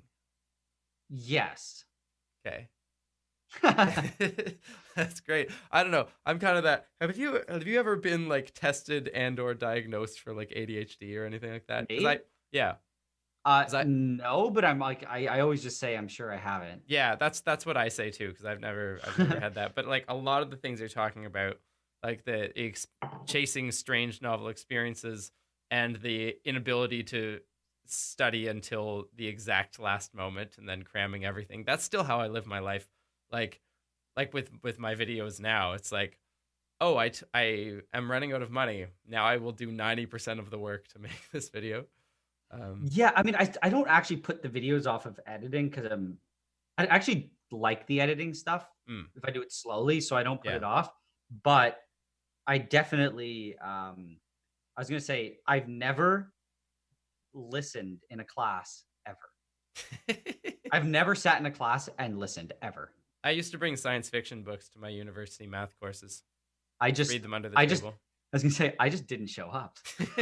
I was too conscientious for that. I can't just not show up. I was like, or rather, in my first year, I was too conscientious for that. I was never so unconscientious that I would skip. I don't know why. It's not skipping. Or I have the recorded lecture. What's the point? Somehow I had this drive to always show up, but I did sleep through every single one of my classes. Like I would just show up, put my head on my desk, bam. Yeah, at the end. I did that too. I like the recorded lectures. I would often, later I had to attend and they weren't recorded. So I'd record them and go to sleep. But I couldn't listen to them unless they were at 2 times speed. I have to admit that I've done that with a few of your videos. I'll put your speed? Yeah, I'll put your videos on at double speed. Jesus. Because I'm like, you know what? I'm just gonna cram it.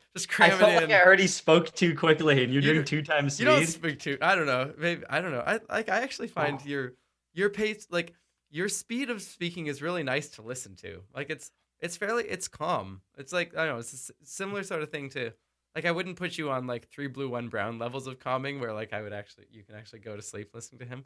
But like it's really nice. I don't know how you perfected that, but it's good. I But mean, if I pay you're a busy lot of and you just want to attention. cram information, it's I good. pay a lot of attention to like how fast I speak, Mm, and it's like to the point where I think it's a bit obsessive. yeah. So I'll be editing and I'm like, whoa, that clip was way too fast. So I'll go in Interesting. the little editor and I'll go slow down from 100% to 99% speed. You Oh, actually no, I'm like extend duration to 101%. you actually extend your voice out. I rarely do it, but it's like there's a few times where I was like, whoa, that's too fast. And I literally put it to 101 or 102. I'm like, okay, that's good. I'm like, is it just placebo at that point? Or do I actually hear a difference between a 1% slower? Yeah, you can get used to that. And to a I think it's particular just rhythm when you're and editing cadence in so your much, editing. Yeah. you just get so used to hearing exactly how fast you're speaking. I also lose perspective though when I'm editing. Like you need Oh, like you have to get the fine details in place that you really wanted and then go away for like a day and come back Well- and see the broad picture and then see if it still makes sense. Because once you get I into ma- the weeds of one you like, get, yeah. one transition for half an hour, you don't know what I, it looks like anymore. My safety video that, like I said, is supposed to be put out. I watched it for the first time yesterday. It's been made for 2 weeks Okay. because I was so sick of making it. It was more work. It's going on the second channel. It was more work than a main channel video Oh. for all the set, like the B-roll footage I needed. I rendered it. And then I was like, is this even coherent? Because I went back and refilmed certain sections, re-edited, reworded stuff, changed things, and you're moving sections around. And I was like, I've never looked this over. I just individually know that the transition that I edited is okay. But Damn. is this even remotely coherent? And like, I watched it yesterday and I'm always surprised. And I'm like, whoa, there's mistakes, but there's like, it's like, okay. Like the aerogel video, I did it was 40 whatever minutes it was.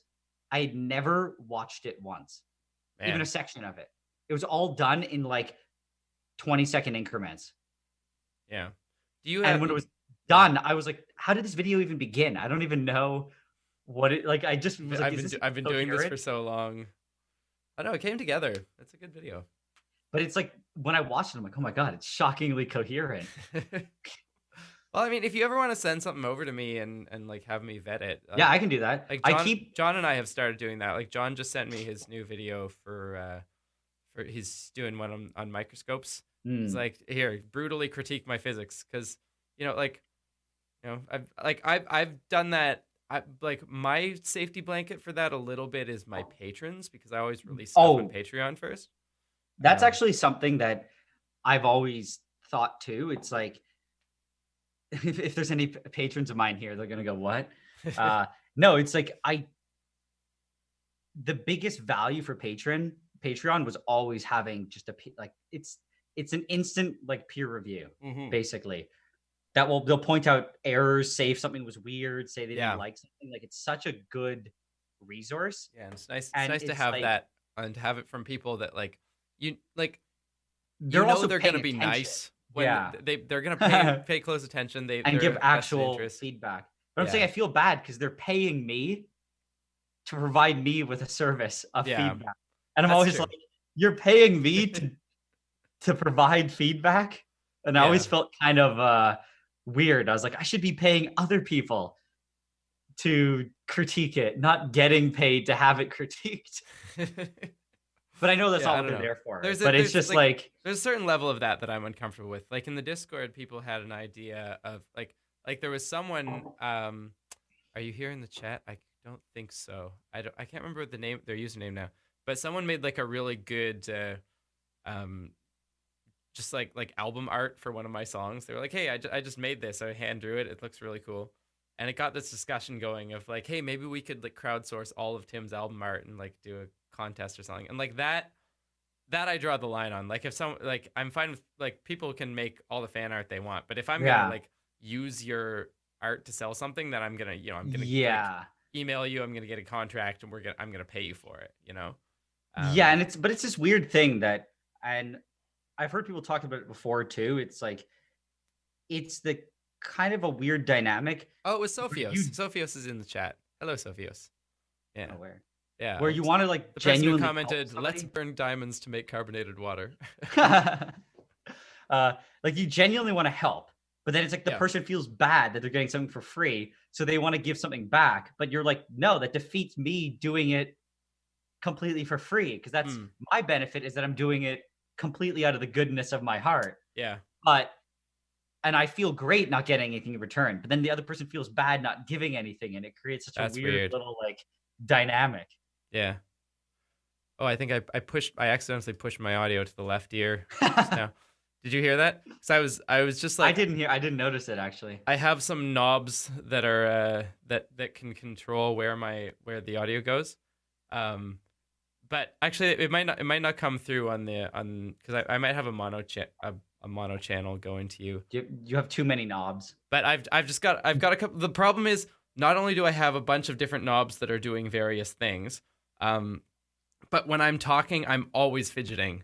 Every time I talk to anybody, I'm like fiddling with stuff, and like people will see one of my really annoying habits is that when I'm critiquing my own videos, I'll be like talking and absentmindedly tracing like shapes on the paused video with my mouse.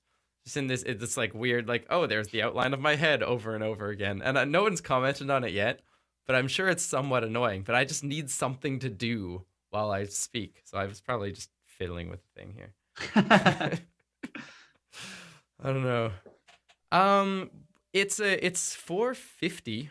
We have a thing that we do here on the channel where we always have like a theme song that we end with. Okay.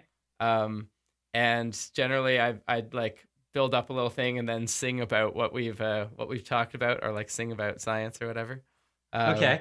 So, but I actually have one thing to say before you do that. Yeah, go for it. It's kind of sad. I never answered that guy's question about biochem and chemistry. Okay.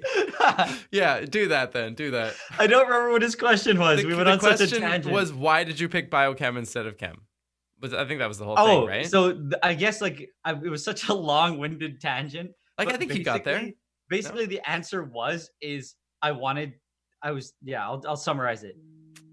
Hated bio, wanted something still in the medical field because I wanted to go into medicine, so I went into biochem. Because I found that it was one that was the most interesting, and then I decided not to go to medicine. So when I graduated from biochem, I was like, oh, I like chemistry, because I started doing those like little experiments on my own. Yeah. And my friend offered me a job as a lab tech. So then I went into chemistry and got a lot more experience and knowledge there. But it's not that I chose biochem over chem. I just never ever was an option in my mind to choose anything but something in the medicinal field. Okay. Yeah. I just wanted to answer that because I felt terrible. It's a huge tangent. We never got to. That's okay. It's all about. I don't even. Are they even still here? I don't know who asked that question. If you asked that question, let me know in the chat. Also, Catherine, thanks for the $1.49. I appreciate it. Okay, he got it. He only had to wait 45 minutes for the answer. Yeah. I've like. So you wanted to be a doctor. I mean, now I'm thinking about this, but like, it's weird. It was weird to me in CEGEP. Everyone wanted to be a doctor in my program. Like, everyone who was doing science was like, health, though, right? I'm gonna be a doctor. I'm gonna be a doctor. I'm gonna be a doctor. And I never felt that drive myself. Like, I don't know. What was it for you? Was it like patient care? Was it that's like a really cool job, or? To be honest, it took me a while to figure it out, and I still don't really know. But I like things that are, I guess, high stakes, fast paced, and require just quick paced knowledge. So, for example, if I was a doctor, the only option ever I wanted to be was an ER doctor. Okay, that was the only position that I wanted, because I mean, if I'd become one, I wouldn't be talking to you right now. I'd be working at the hospital. Yes, you would be having in complete crisis mode at the moment. Yeah, but that was all I wanted to do. And what hijacked that was doing the chemistry and realizing that I could get the same feel, I guess, like requiring the knowledge, having to apply it, and then when you're doing a reaction, you have to quickly change what you're doing often if it's something new. And I found that kind of satisfied that realm, but then it added the whole realm of creativity that you wouldn't get as much with a doctor. Like, Interesting. I realized how much the creative part was important to me, and being able to put these projects together. And as a doctor, it's like you're creative in your treatment plans, but you still have to follow. I mean, in chem, you have to follow the rules of the universe. No one, But I don't it's, think it's many people appreciate a creative doctor. no, it's not like, yeah, you don't have, and the stakes are also different. Where a guy comes in with a gunshot wound, and you're like, hey, today we're gonna do this, and then he dies. You're not gonna go, well, I guess that didn't work. Like, Yeah. the stakes are a little bit. You don't have that leeway. Yeah, for And you sure. don't have nearly as obviously as much. You can do it, like, and if you go into research in medicine, you can definitely get it. But especially after experiencing research and feeling how slow and tedious it was, I just felt that YouTube and chemistry satisfied that a lot more. Yeah, that's interesting. I think I have a similar sort of thing, and I mostly satisfy it with music because Mhm. it's a spontaneous, creative, like flow. It's like a flow state thing, right? It's like I understand this, I'm good at it, but I'm also constantly switching it up and changing it, and Yeah. I'm discovering new things. Yeah, and like some people can really get that with the theoretical physics too, which was what my degree was in. Mm.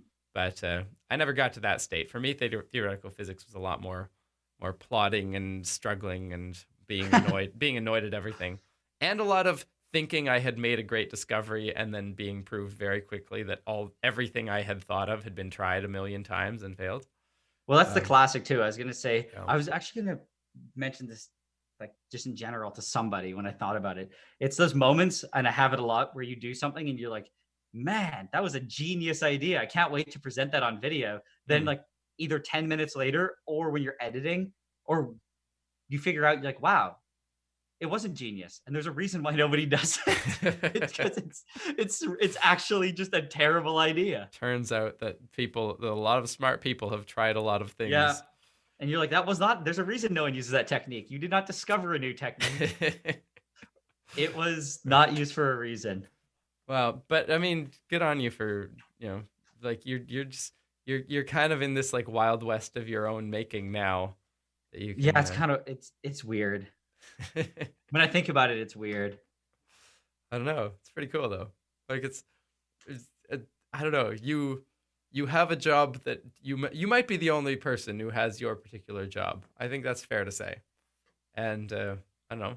At least that's somewhat Just new and kind interesting. of making random stuff using chemistry. Well, but it's not. It's a very complicated, multifaceted. There's lots of people making random stuff with chemistry, but you're like, you're also telling like you're taking everyone on your like meandering process toward the discovery.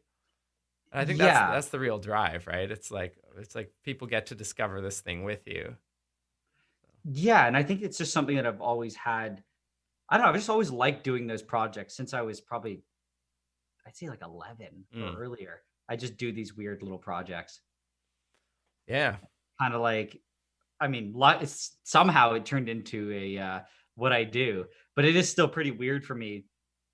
Where, for example, I want to make superconductors, and I'm like, wow, I have the budget to buy the pieces to do it. And yeah, that's great. it's like, what is it like? I'm not selling them. I'm just kind of, I have the ability to make these things that I think are kind of cool. Well, So, like, I'm very appreciative of it. It's just when I sit and actually think about it, it is odd. It is, but it's good. Like school, like I don't know, academia might reward creativity some of the time, but it's hard for it to get a foothold. Like there's zero correlation between like school grades and creativity, for example. Well, the They just don't reason I correlate at all. left my research was because I realized that. Yeah. It was when I spent a week working on something, and I'd go to my PI and I'd be like, hey, look at my discovery. He'd be like, okay, okay, run it again. I want to make sure that that's like true. Yeah. So you do that. You run it for another week. You show it to him. Okay. Try it with this chemical. We'll see if we get something slightly different. And it's like, it's just the job. You wanted end to of the move day, on it's to your next crazy idea. But at the same channel. And I was like, Yeah. within 2 days or 3 days, I could film something that I thought was really cool. Other people thought was cool. And I felt I could put a lot of personal effort into. And when I posted it online, it felt pretty rewarding. Whereas when I worked a week in the lab, the problem is I chose research I didn't like care about. That's yeah. I think the ultimate problem. But when I work a week in the lab and show it to the only person who's ever going to care about it, because no one in your lab actually cares except your supervisor. Yeah. And it makes sense. Like, why would he's not going to sit there and be like, "You're amazing," unless you made some epic discovery. At the end of the day, I just ran a reaction several times. Yeah. Like, it wasn't something that I did that was amazing, but the work has to be done. But it completely felt like I saw both the worlds, where I felt so much reward from YouTube and so little from what I was doing that I was like, I just can't do this. Well, YouTube. And they're both chemistry too, right? So it's not even like, because I would do my research during the day and then go home and do chemistry at night. You were still working in your lab when you started the channel, eh? Yeah. Yeah. Okay. So it was like I just did chem all day, and when I completely saw the two different worlds, and I was like, oh. But I'm not saying that academia is bad. I think you just have to be very selective in what lab you choose, because I made a lot of friends who loved their research. Yeah, but I think that they really liked it. Academia is really it's like the interests that would lead someone to academia are broader than the personality traits that would make you work in academia. I think like a lot of us. Okay, yeah. Like a lot of us went into academia because we were like profoundly curious and wanted to know all the things that you could only get if you did like a degree or, you know, 2 degrees or whatever. But we're not the person like us. I mean, educational YouTubers. We're not the type of personality that makes a good researcher. So now we've got all this knowledge, and we're you know, exploding out doing whatever else with it. Yeah. But yeah, I just wanted to say that because I don't want to like make it sound like I'm saying research is bad, because I don't do that. Totally not. I just think personally it didn't work for me. Yeah. Yeah, but I mean, be aware that becoming a professor is really hard if you're going to go into research. It's very hard. I mean, just in general, I mean, we were supposed to wrap up, but I would say that once I got into chem research, it was the first time ever that I realized, like, it's like how much work things are. Like university, like we said, I got destroyed when I went into university, but going into grad school made me realize it was the first time that I actually started to realize that if I didn't try as hard as I could, I would be the one who was like the people who you're always wondering, how did they get 20% in the class? How did they get 10%? Like, I was realizing that I was going to become the worst in the department.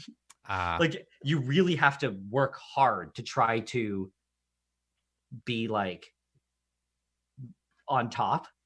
Yeah. If you want to become a professor, or anything, you got to work really hard. Yeah. It's not something you get. You can't just coast. You keep getting into classes where everyone was the top of their class. Yes. And then you're like, oh God. Yeah. You realize that this is people who are not just smart, but also have a work ethic. Well, yes, exactly. So it's like when I remember when I was having to do presentations, and I'd be like, I feel so dumb. Yeah. Like, everyone around me was just like, they'd say stuff and you're like, oh my God, that's so smart. And you're just like, I can't deal with how good people are. There's an element of imposter syndrome in that, right? And it's funny because you speak to all of them and they all say they feel the same way, which is kind of funny.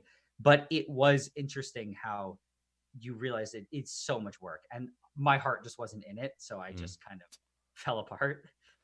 But if you really are dedicated, then it is something that can be very rewarding. Yeah. I just wanted to make sure I said that. No, for sure. Like, it's not bad. One of the big realizations I had when I decided not to keep, because when I was doing my master's, I had a great professor named Alex Maloney, who's like string theorist, quantum gravity guy. And I asked him about he was always very upfront of what it was like to have a career in physics and how hard it was to be an associate professor and all these kinds of things. But like, when I asked him, why do you do this? His answer was, this is the greatest job that I could imagine. Like, this is the most fun I could have. Like, I get to think about the most interesting problems every day and just come in and like work hard on them. And it's exactly what I want to do. That's why I'm doing it. And it was that realization that, like, he and like quite a few other people in my department had that, like, they loved They what felt they were fully doing. satisfied. They were like, yeah. this is my place, and my struggle is that there might not be a place here for me. Yeah. Like that there's more of us than who want to be it than places. And Mm. my struggle was, I'm not sure if I want to do this, or I think I'd rather do something creative and musical and whatever.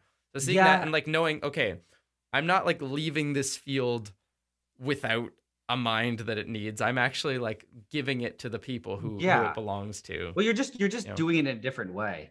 Like I said, again, when I was in grad school, in my lab, we had somebody who was kind of similar. She went into research. She liked it, but she ultimately wanted to teach. So it's like and specifically, I think she wanted to teach high school, if I remember correctly. Okay. And it's like, but that's why she wanted her master's degree.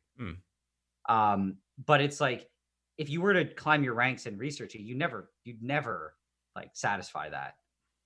So it's like, you have to just figure out exactly what your end goal is. And like you said, there's some people who they just love research and everything they're doing, and that's great. But for me and you, we're a very biased sample when it comes to whether you should stay in academia, because you're only going to watch the people who are not too busy doing reactions and making discoveries to be on the internet. Yes, the ones who didn't stay is who you hear about. Yeah, I mean, go find some people who did. But like even like I talked to Sally LePage a couple weeks ago, and she do you know her? She's an evolution YouTuber from the UK.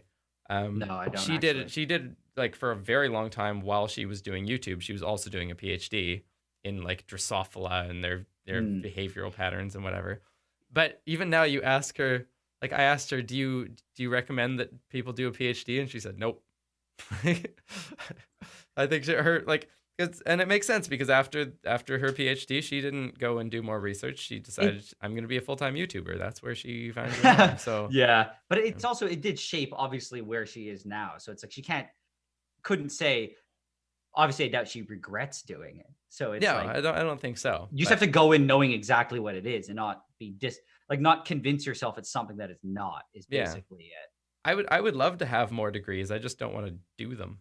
That's my problem. When I went back and I had to sit in class and learn stuff that I was sitting there, and I remember being like, why am I learning about a reaction that I don't care about when I could be learning about a reaction that could be really cool? No, like actually, right? So that's like the one thing that got me too.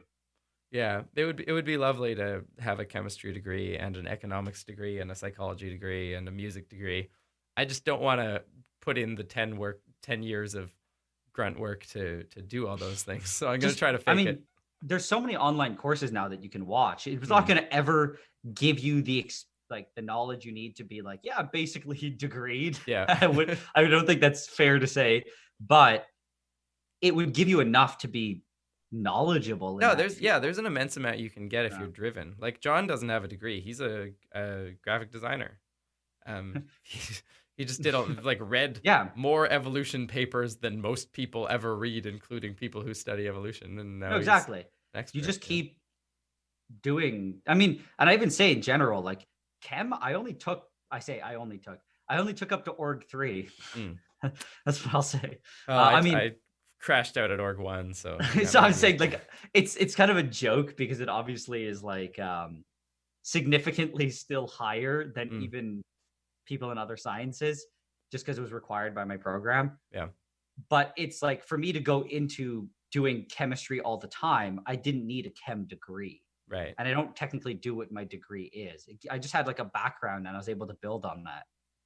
Yeah. And it's like, it's so much what I like learned you have was from doing stuff. And you have to, like, whatever you do, you have to learn the specifics. Like whatever degrry you have to learn the specifics on the job anyways. You didn't take a degree in any of the particular reactions you're doing. That's why even as like when you go into research, it's all I don't know. It's kind of I only know the perspective of my lab, but it is a thing where everyone complains about undergrads. So it's like everyone's like, oh, they got a new undergrad in their lab, and then people would just they don't make fun of the person. They'd be like, undergrads are idiots, because the reason they say that is because they have no practical experience. Right. So for the first 3 months, you're kind of an idiot in your lab. Makes sense. That's just how it is. And you get, because if you do a degree, like I said, I did just labs. You do what, 5 labs a semester, and you do that 3 times, and it's like over the course of 3 years, you're by no means an expert. But when you're a researcher, it's like you're doing that 24/7 all day. Well, not 24/7 all day. Well, sometimes some people do, but you're doing it every day. Like we even worked on weekends and stuff, right? So it's like you do it all the time, and you have to come up with your own procedures. You have to. It's a completely different thing where you learn so much more. Yeah. It would seem like it would be worth trying to figure out how to make undergrad give you more of that knowledge, but I don't think you can. It's just they don't have the resources to have that much like applied experience. They just don't. But do you feel like the stuff that you did learn in undergrad, was there a lot of fat there that ended up being unnecessary, or was it all useful? I'm like the one. Wait, there's no time limit on this, is there? I mean, the time limit on this stream, the time limit is you. Like, I don't want to keep you. I thought I was keeping you. No. I got nothing else. I mean, I've got to go grocery shopping before the stores close in 5 hours because we don't have groceries on Sundays. And I'm trying right now to like stock up on groceries because my sister just started working in like an intensive COVID care place. Oh, okay, because you're like, so I haven't seen them. I haven't seen the family yet, but I've got to do childcare for my family. And as soon as I do that, I'm gonna try to not go out in public as much as possible. So I'm gonna like what I'm gonna do after this. I'm like often after my streams, I'll do a Twitch stream like of production. But today I'm just gonna go off and go and buy an immense amount of stuff. So that like while we're all in this little like enclave of people who might be infected, we're just not going anywhere. Yeah. But yeah, sense. I got nothing else to do today. So okay, so maybe I'll say like 5:30 or something because I have some stuff that I have to do before I leave. Yeah, no, like this thing is billed from 3 to 5, but I've been going over quite a few days when I do when I do like the video commentary because I just have more to say than I thought. So as long as people are okay with sticking around. Sorry for anyone for whom it's like 3 a.m, but yeah, no, go for it. I forgot what I was saying before. We were talking about undergrad and like your experience with getting them more applied, getting the undergrads more applied experience. Yeah, I don't know. You just can't. It's just too. They don't have the resources. Yeah. For all the students to be able to do stuff, and you have to get them to independently learn how to be like self-sufficient. I worked as the lab tech in the undergrad lab. I can't even speak. Undergrad lab, and they some of the stuff you saw happen was like pretty horrific in terms of just like abusing the safety protocols or just negligence. So it's like you can't jump people right into it, and these people had already done like basic chem. They'd already had 2 chem courses. This is just organic, so it's like you have to build people up slowly. And I think that then after labs, you have to get people to design their own. They kind of do that. If you take actual chemistry degree, you have to do a project for one of the classes. You come up with your own project. And a lot of the people in the program also do summer internships at labs. Yeah, so you get some practical experience. You do, but if you're not in like chem and you don't, like, you're screwed. You basically are completely screwed. A lot of people get the internships because they're in the department and they make friends with the teachers and they trust them, because you can't afford to have somebody be dumb in the lab and hurt themselves. Yeah. So I know it's a very difficult. Yeah, well, I think like the overarching question for like when you're doing education is like, it's the question of, are we teaching the things that are most valuable for the students over these 4 years versus are we teaching the things that we are most capable of teaching, right? In an easiest sort of way. And I actually remember, the question you asked before, you said, do you think that you learned a lot of fluff? Yeah. I was going to say, I think I didn't answer that, right? Not really, no. Okay. I was going to say, I'm one of the few people that I could say no. I think every single thing that I learned was important. Because I guess your ideas just come from like the entire web of connections you've made of all your little bits of knowledge. I right? think the issue, and like I saw it with a friend of mine who was trying to he had to write an essay for a class. Mm. And he's a guy I've known for a while. So he was complaining because he's like, oh, this class is on, I forget what it was. And he's like, they're making us write like an essay on this. And the topic's not even relevant to me. And I'm like, have you written? He's like, yeah. I'm like, okay, I'll read it over. I read over his essay and I went, because they had to write like 5 or something, Okay. 4 for the class. And I read his essay and I'm like, your essay is bad. I'm like, if I were correcting you, because I was known as a TA as being kind of harsh on correcting. All right. Because I will not. I was a if very you're faffy bad- TA. I think what my problem was, I spent way too long in everyone's exams. I was like trying to. these weren't be weren't nice and, exams. They were give the them labs. give them suggestions on what they could do better. And the first class I TA'd, I think I spent like 24 hours in 1 week trying to correct one thing, and then like, you're paid for something like 5 hours. I would put a lot of comments and everything. Like I put a lot of effort in, but it's like I wouldn't accept a bad answer. I would, if like when I was a lab TA, I would not be like. I remember people saying like, "What was the purpose of boiling the solution?" And the person was like, "We had to boil it to make the reaction go." Or something. I'm like, that's not an answer, right? That's obvious because otherwise you wouldn't do it, right? You want to know the actual mechanisms. So it's like you're not going to get full marks. And I'm like, to me, that's like and there's a lot of people who gave non-answers, right? What's it called? They're like, this is just bad. I mean, and these aren't great examples, but they're like, why was this chemical added? They're like, because it was needed for the reaction. And I'm like, you think you're going to get more than 0 for that? And they were begging for like part marks. It's like, I at least said something, right? It's like, well, you said the equivalent of nothing. Yeah, the equivalent. So it's like, I read my friend, the reason I'm saying this is I would just mark people based on what they answered. And so when my friend gave me his essay, I'm like, I would give you 10% on your essay. No, I mean, I wouldn't be that mean because that screws your average. I'll give you a chance to recover. You'll get like a 50. You wrote it, you deserve that. But he just couldn't understand why he was even writing the essay. And I told him, I'm like, the reason you're writing it, one of the biggest lessons you're learning is it's a research essay and your research sucks. Like he's not referencing things properly. His arguments aren't backed up. I was like, this is factually horribly written. Okay. And I'm like, rewrite it. So he did. And it was better. He submitted it. And I think he got like a 65 on his resubmission. And then I was like, you got a 65 because it's still bad. Then he wrote the next one. And I didn't see them in between, but he sent me the final one he wrote. And I was like, this is actually like decent. And I think he got like an 80 something.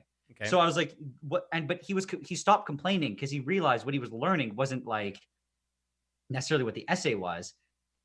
It was about how to structure a description of your work, and your research, and how to write an actual thing, and to research and to present an argument and to do all that. But I find that a lot of my friends even will be like, I went to this business class and they taught me like how to run a small business. I don't even have one. That was a waste of time. And I'm like, but they also taught you a lot of just skills in general. Yeah. But people focus on like this very one. They don't. I guess a lot of people don't find their own purpose in the knowledge, and they just see it as very like narrowly and be like, oh, this one thing didn't fit me, so therefore all the information was a waste of time. But it's like, the reason I say this is my biochem labs were the most brutal labs I ever took. They were the harshest markers. I've talked about this a lot. To the point. So is this the same TA that really annoyed you that you were talking about? No. I love these TAs. These TAs were great. Different days had different TAs, but some of them were so harsh that people stopped writing parts of the lab reports because they were just going to get 0 anyway. Wow. Yeah, so that doesn't seem necessarily super productive. Well, it was. So I'll tell you why. So they changed the grading scheme and said you have to, if you don't write a section, you get 0 overall. I see. So people had to write it. You had to write a 1-page intro presenting your topic. I did it. If you went 1 sentence over, you lost 1 on 2 for that section. See, so it's only worth 2 points, but they explicitly told you be succinct. And if you cannot Hmm. be succinct, you're fluffing it. You'll lose a mark. Okay. They even would check, you have to send them the raw copy, and they would check the margins to make sure you didn't like, change period sizes and whatever to fudge stuff. Because they're trying to teach you to be just succinct in your ability to present a topic. And it's like you had to reference, and every failure to reference was minus a point. So if you missed 2 references in the intro, you get 0 for the entire intro. But it forced you to actually care about what you're doing and to really learn how to research, cite, reference, how to write proper intros, how to present data, because they really looked into, they checked your sources. Like, do you know when the people just like fake it and put random things? I don't, would go, because I've never I've people never would had to just be check like- sources on people's papers. well, people would go, oh, I can't find this reference, and they just put a book. But you had to reference the page, and they would Right. randomly choose them and check them. And if they didn't check out, you'd fail. I think my TAs were at Maine, you would just get 0 for the intro. But they would actually check sources at random to make sure that they were properly, you weren't just either making up the info and that the source was perfect, like actually cited properly. But what I learned from that was how to do research. Right. It fundamentally taught me I couldn't do the channel without it, because everything I learned on how to research was from that course. Yeah. But That's it's like the biochem stuff, I don't remember any of the labs we did. I don't remember anything. I think But it's like- this is a common, I don't know, debate on how to do education, right? I also didn't care about biochem, like the practical side, so that didn't count either. Like that question That's of like how harsh to be in your, how much to push people. Like this is something that always comes up in different, I don't know, in a lot of different formats. It came up a lot in the music world when have you seen the movie Whiplash? No, I have not. So it's a movie with J.K. Simmons about this like brutal. I know of the teacher. movie, but Yeah. I've never seen it. Yeah. And there was a lot of, because that was like kind of the old school style of jazz education, was like a lot like that. It was like, you're gonna do this perfectly. You're gonna come back to me. You're gonna have it perfect. Otherwise, otherwise you're gone. And the more modern one is more, I don't know, like that's now considered like, I don't know, either the good old days or the bad old days, depending on who you are in jazz. And I just I don't agree with that. So the reason I'm okay with it in the perspective that I got it, and the reason why as a TA I said so my students, they got crushed. I say crushed. They got like bad on the first lab, but they were I think the highest performing lab students in my class, like in the lab section. Yeah. And the reason for it was like, the reason why I think it's important is because unlike jazz or music, it's very subjective, right? Like them going like, oh, I'm going to discipline you because that's how I was disciplined. That's not really a reason. Yeah. It's just Whereas a tradition. In science, it was, if you write a bad paper, you will get ridiculed. You'll never get your research out. You might not even get the chance to do research. It's like you need to be able to cite, reference, and present data organized and properly. Otherwise, you are useless as a researcher. So it's like, it's required. It's something you actually need. So I find that them being, oh, you're just harsh. And I'm like, you have to balance it. Obviously, you don't just go, you made one mistake, it's 0. But they ramped up how harsh they were as they got closer to the end of the year. That's my perspective of it. So it's like they're lenient at the beginning. And then if you don't pick up on the mistakes, you're going to get punished for them. They don't just like skewer you the whole way through and you learn nothing. But I think that's important, because otherwise, what are you preparing them for? Yeah. Well, it depends what you are preparing them for. Like you want to make it a gauntlet when the real world is in fact a gauntlet, I guess. Yeah. And our TAs were super cool. I liked all of them, and they would just tell us that. They're like, you go, hey, why'd I get like minus marks? And he'd be like, look, you said you referenced this, but he goes, but when we looked at it, that point isn't backed up. And he goes, he's like, that's pretty bad. You just basically lied. And he's like, if you put that in a paper, he goes, that's really bad for your reputation if it just looks like you're just lying. Right. Or misquoting other people. He goes, you might upset other people if you're making claims that they never made. So he's like, you just have to be careful with your wording. So it's like stuff like that. You're like, I understand. You can't make claim. You can't misquote quote other people, or you have to be careful. You can't just like slap stuff together and submit it. Yeah, I think that's true. So I think it was good training. But yeah, I guess like my worry is that you kind of need a ramp for that kind of thing, right? Like When they did it, there's a way they that were not like like they trial didn't just like throw you off yeah. a cliff right away. like trial by fire is going to burn a lot of people if they have no experience with fire, right? And you're just going to lose them. Oh, and maybe maybe that's okay. My first depending lab, what I had you're no doing, idea what I but- was doing, and I think Yeah. I got like a 60. Mm. So it's like everybody gets a 60. Yeah. But it's like the people who really put in the effort to improve and fix their mistakes. There's a guy averaging 97 or 100 on like every lab. Mm. It's just like if you just put in the time and effort, you could do it. But the problem is I wrote most of them the day before. So So you didn't do well, and you consider it just that you didn't do well, is what you're saying. I never complained about my mark because I was just like, that's a fair point. Yeah. And that's why, like I said, when I was a TA, my students, I would just like, if you gave me a non-answer, I'm like, I'm not going to give you credits for an answer you didn't give. Right. And I had some students from other sections because you always rotate. They'd complain, and I'm like, but you never answered the question. And he's like, but at least give me half marks. I'm like, you effectively left it blank. Why would you get half marks for no answer? But it's yeah, other- it needs to Other be paired TAs with would like just throw marks out. yeah, it needs to be paired with like teaching that person how to do Oh, it properly, I'd leave huge right? comments though. Yeah. I'd leave So huge that's comments. really good because you get people who are just like, this is like X X X. This is Like nothing. to give you an example, one exercise was literally take this reaction, draw it in ChemDraw, which is just a program you got. It's what I use to make all my diagrams. Yeah. And then save it as an image and put it in your report. It was just to teach people how to use the program. Okay. I looked at this guy's thing and I was like, it was so pixelated. Okay. And the font of it was like someone drew it in MS Paint. It was clearly drawn in MS Paint. And I was just like, We're gonna try to pass this off to someone who's seeing 30 other people's chem draws. yeah. And and as a researcher in chem, you use ChemDraw all the time. So I'm just like, what?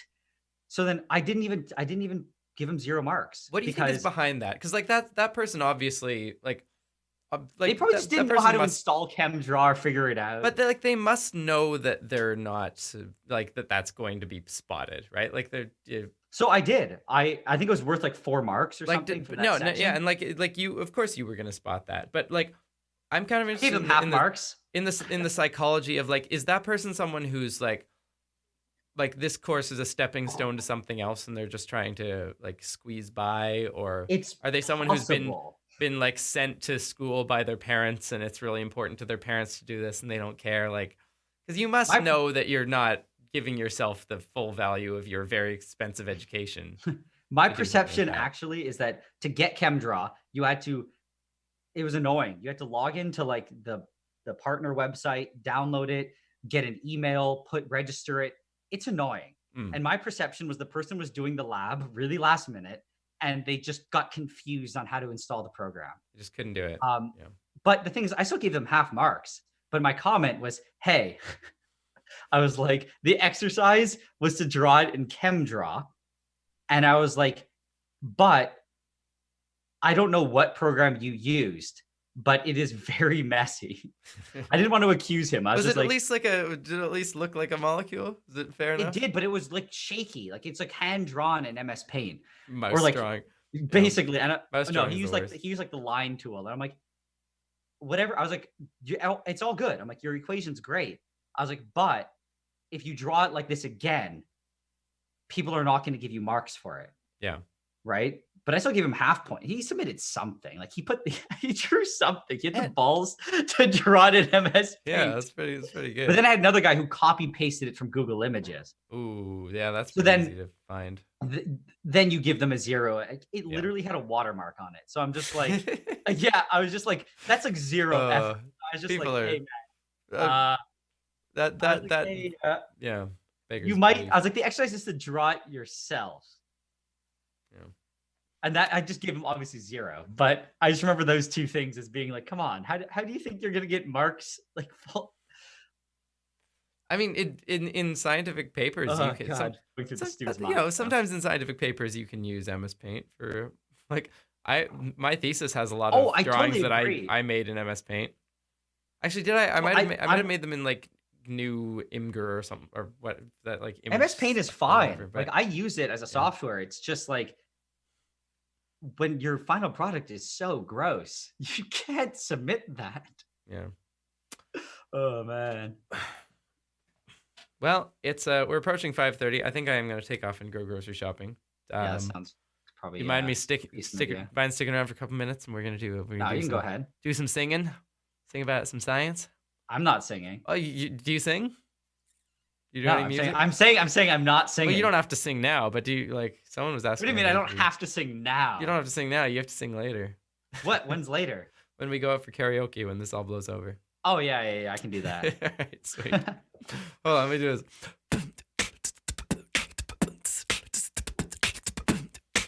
There we go. Bring in the bass.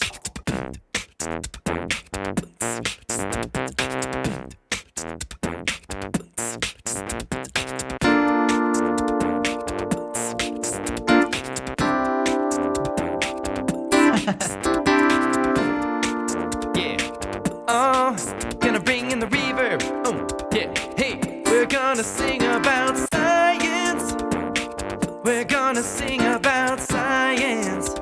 Yeah, we're gonna sing about science.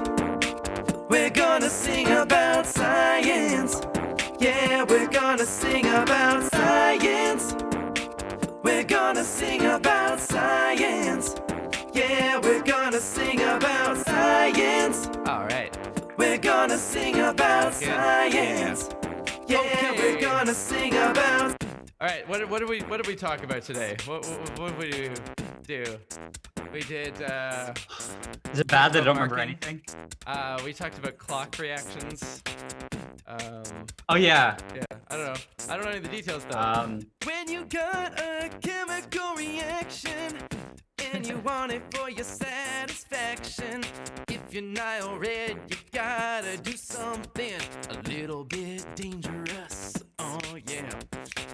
You can't do the same reactions again and again in the lab. You would only pretend to be happy. Gotta go out and make your own lab in the island of Montreal, and then you make some cool things. Clock out of iodine. You make it into your logo. You go and post it for bid online. And people like it, you make a few more. You get a lot of subscribers and recognition. It's a lot better than your TAO and then saying that you gotta do it again. Gonna sing about science. We're gonna sing about science. Am I capturing Nilered? About science. We're gonna sing about science. We gotta do one more. What else did we talk about? I've lost what's it called? Yeah. I have no brain anymore. In the stream, people, what did we talk about? I break a lot. I should just take this beaker mug and smash do you it break right a lot now. of beakers? Nah, I don't. I actually don't break much of anything unless it's done purposefully. No. I mean, that plasma video, you broke a lot of glass. Yeah, but that was done purposefully. True. Well, kind of actually. Never mind. Kind of. Oh, when you make some plasma in your microwave, oh yeah, you might get some impurities in the glass you have. So just smash all of them with a baseball bat. Oh yeah. That will be cool. You can post it as a video. I don't know what I'm talking about. Oh. If you want your glass to be a cool color, a radiant blue, there's particular compounds in your glassware that you gotta use. If you have sodium, it doesn't work. You'll just of yellow plasma like a jerk. That's all I really remember from that video. Here we go, Nigel Braun on the jacket and ready to go. Gonna sing about science. Yeah. We're gonna sing about science. We're gonna sing about science. on the stream We're gonna sing about science. Okay. Yeah, we're gonna sing about. All right, I guess that's all we're gonna do. Thanks Nigel for coming on. No for this extra problem. long stream. Is there anything you Fine. want to tell people about right now that they should know about in your life, in your world, your channel? Not really. No? No announcements to make. Don't buy Nigel's glassware. His mom has Yes. overworked. That's actually a good point. Exactly. My mom is very overworked right now. Don't do it. The 77 of you who are watching, don't No, you're encouraging them. just hold off. Certainly do not buy 100 at one time. That would be dreadful. All right. In the chat, let me know. Just spam so I can shout you out. Everyone thank Nigel for coming. Who we got today? We got Tristan Laurent, Sophios, Catherine Rosego, Prox, Dusted Moon 321, Jeanette Larson, Camille DeBose, Queentopia, Alexander Kovalj, Matt Schultze. We got AA Bowser, Radislava Bodnarova, Camille DeBois, Jan Hoffman's here. Let's see, Dusted Moon, I already said you. There's a lot of repeats because I started reading before people said things. Sarp Hangisi is here. Valdemar Brenning Hansen, of course. Jeanette Larson. Casper Ghost, Quintopia, John White, Tech Savvy Scientist, Mam Guzian, Benny Lucht, Ewa Jasic, Michelle Luo, Rafi PK. We got Alexander Kovali, Dindon Masker V. These get really hard to read after a while. Gumbledolf, Manuel Bonnet, Roberto Sigeti, Camille DeBois, Monking Flame. Thank you all for joining. We're not on tomorrow. Tomorrow's Sunday, so we're gonna take a break. We'll be back on Monday, probably with a regular stream. Just me doing some things, maybe watch some more videos. But yeah, Nigel, thanks for coming on. No problem. Thank you for having me. Yeah, no worries. All right, signing off, guys. See you Monday. We're gonna sing about science. Yeah, we're gonna sing about science.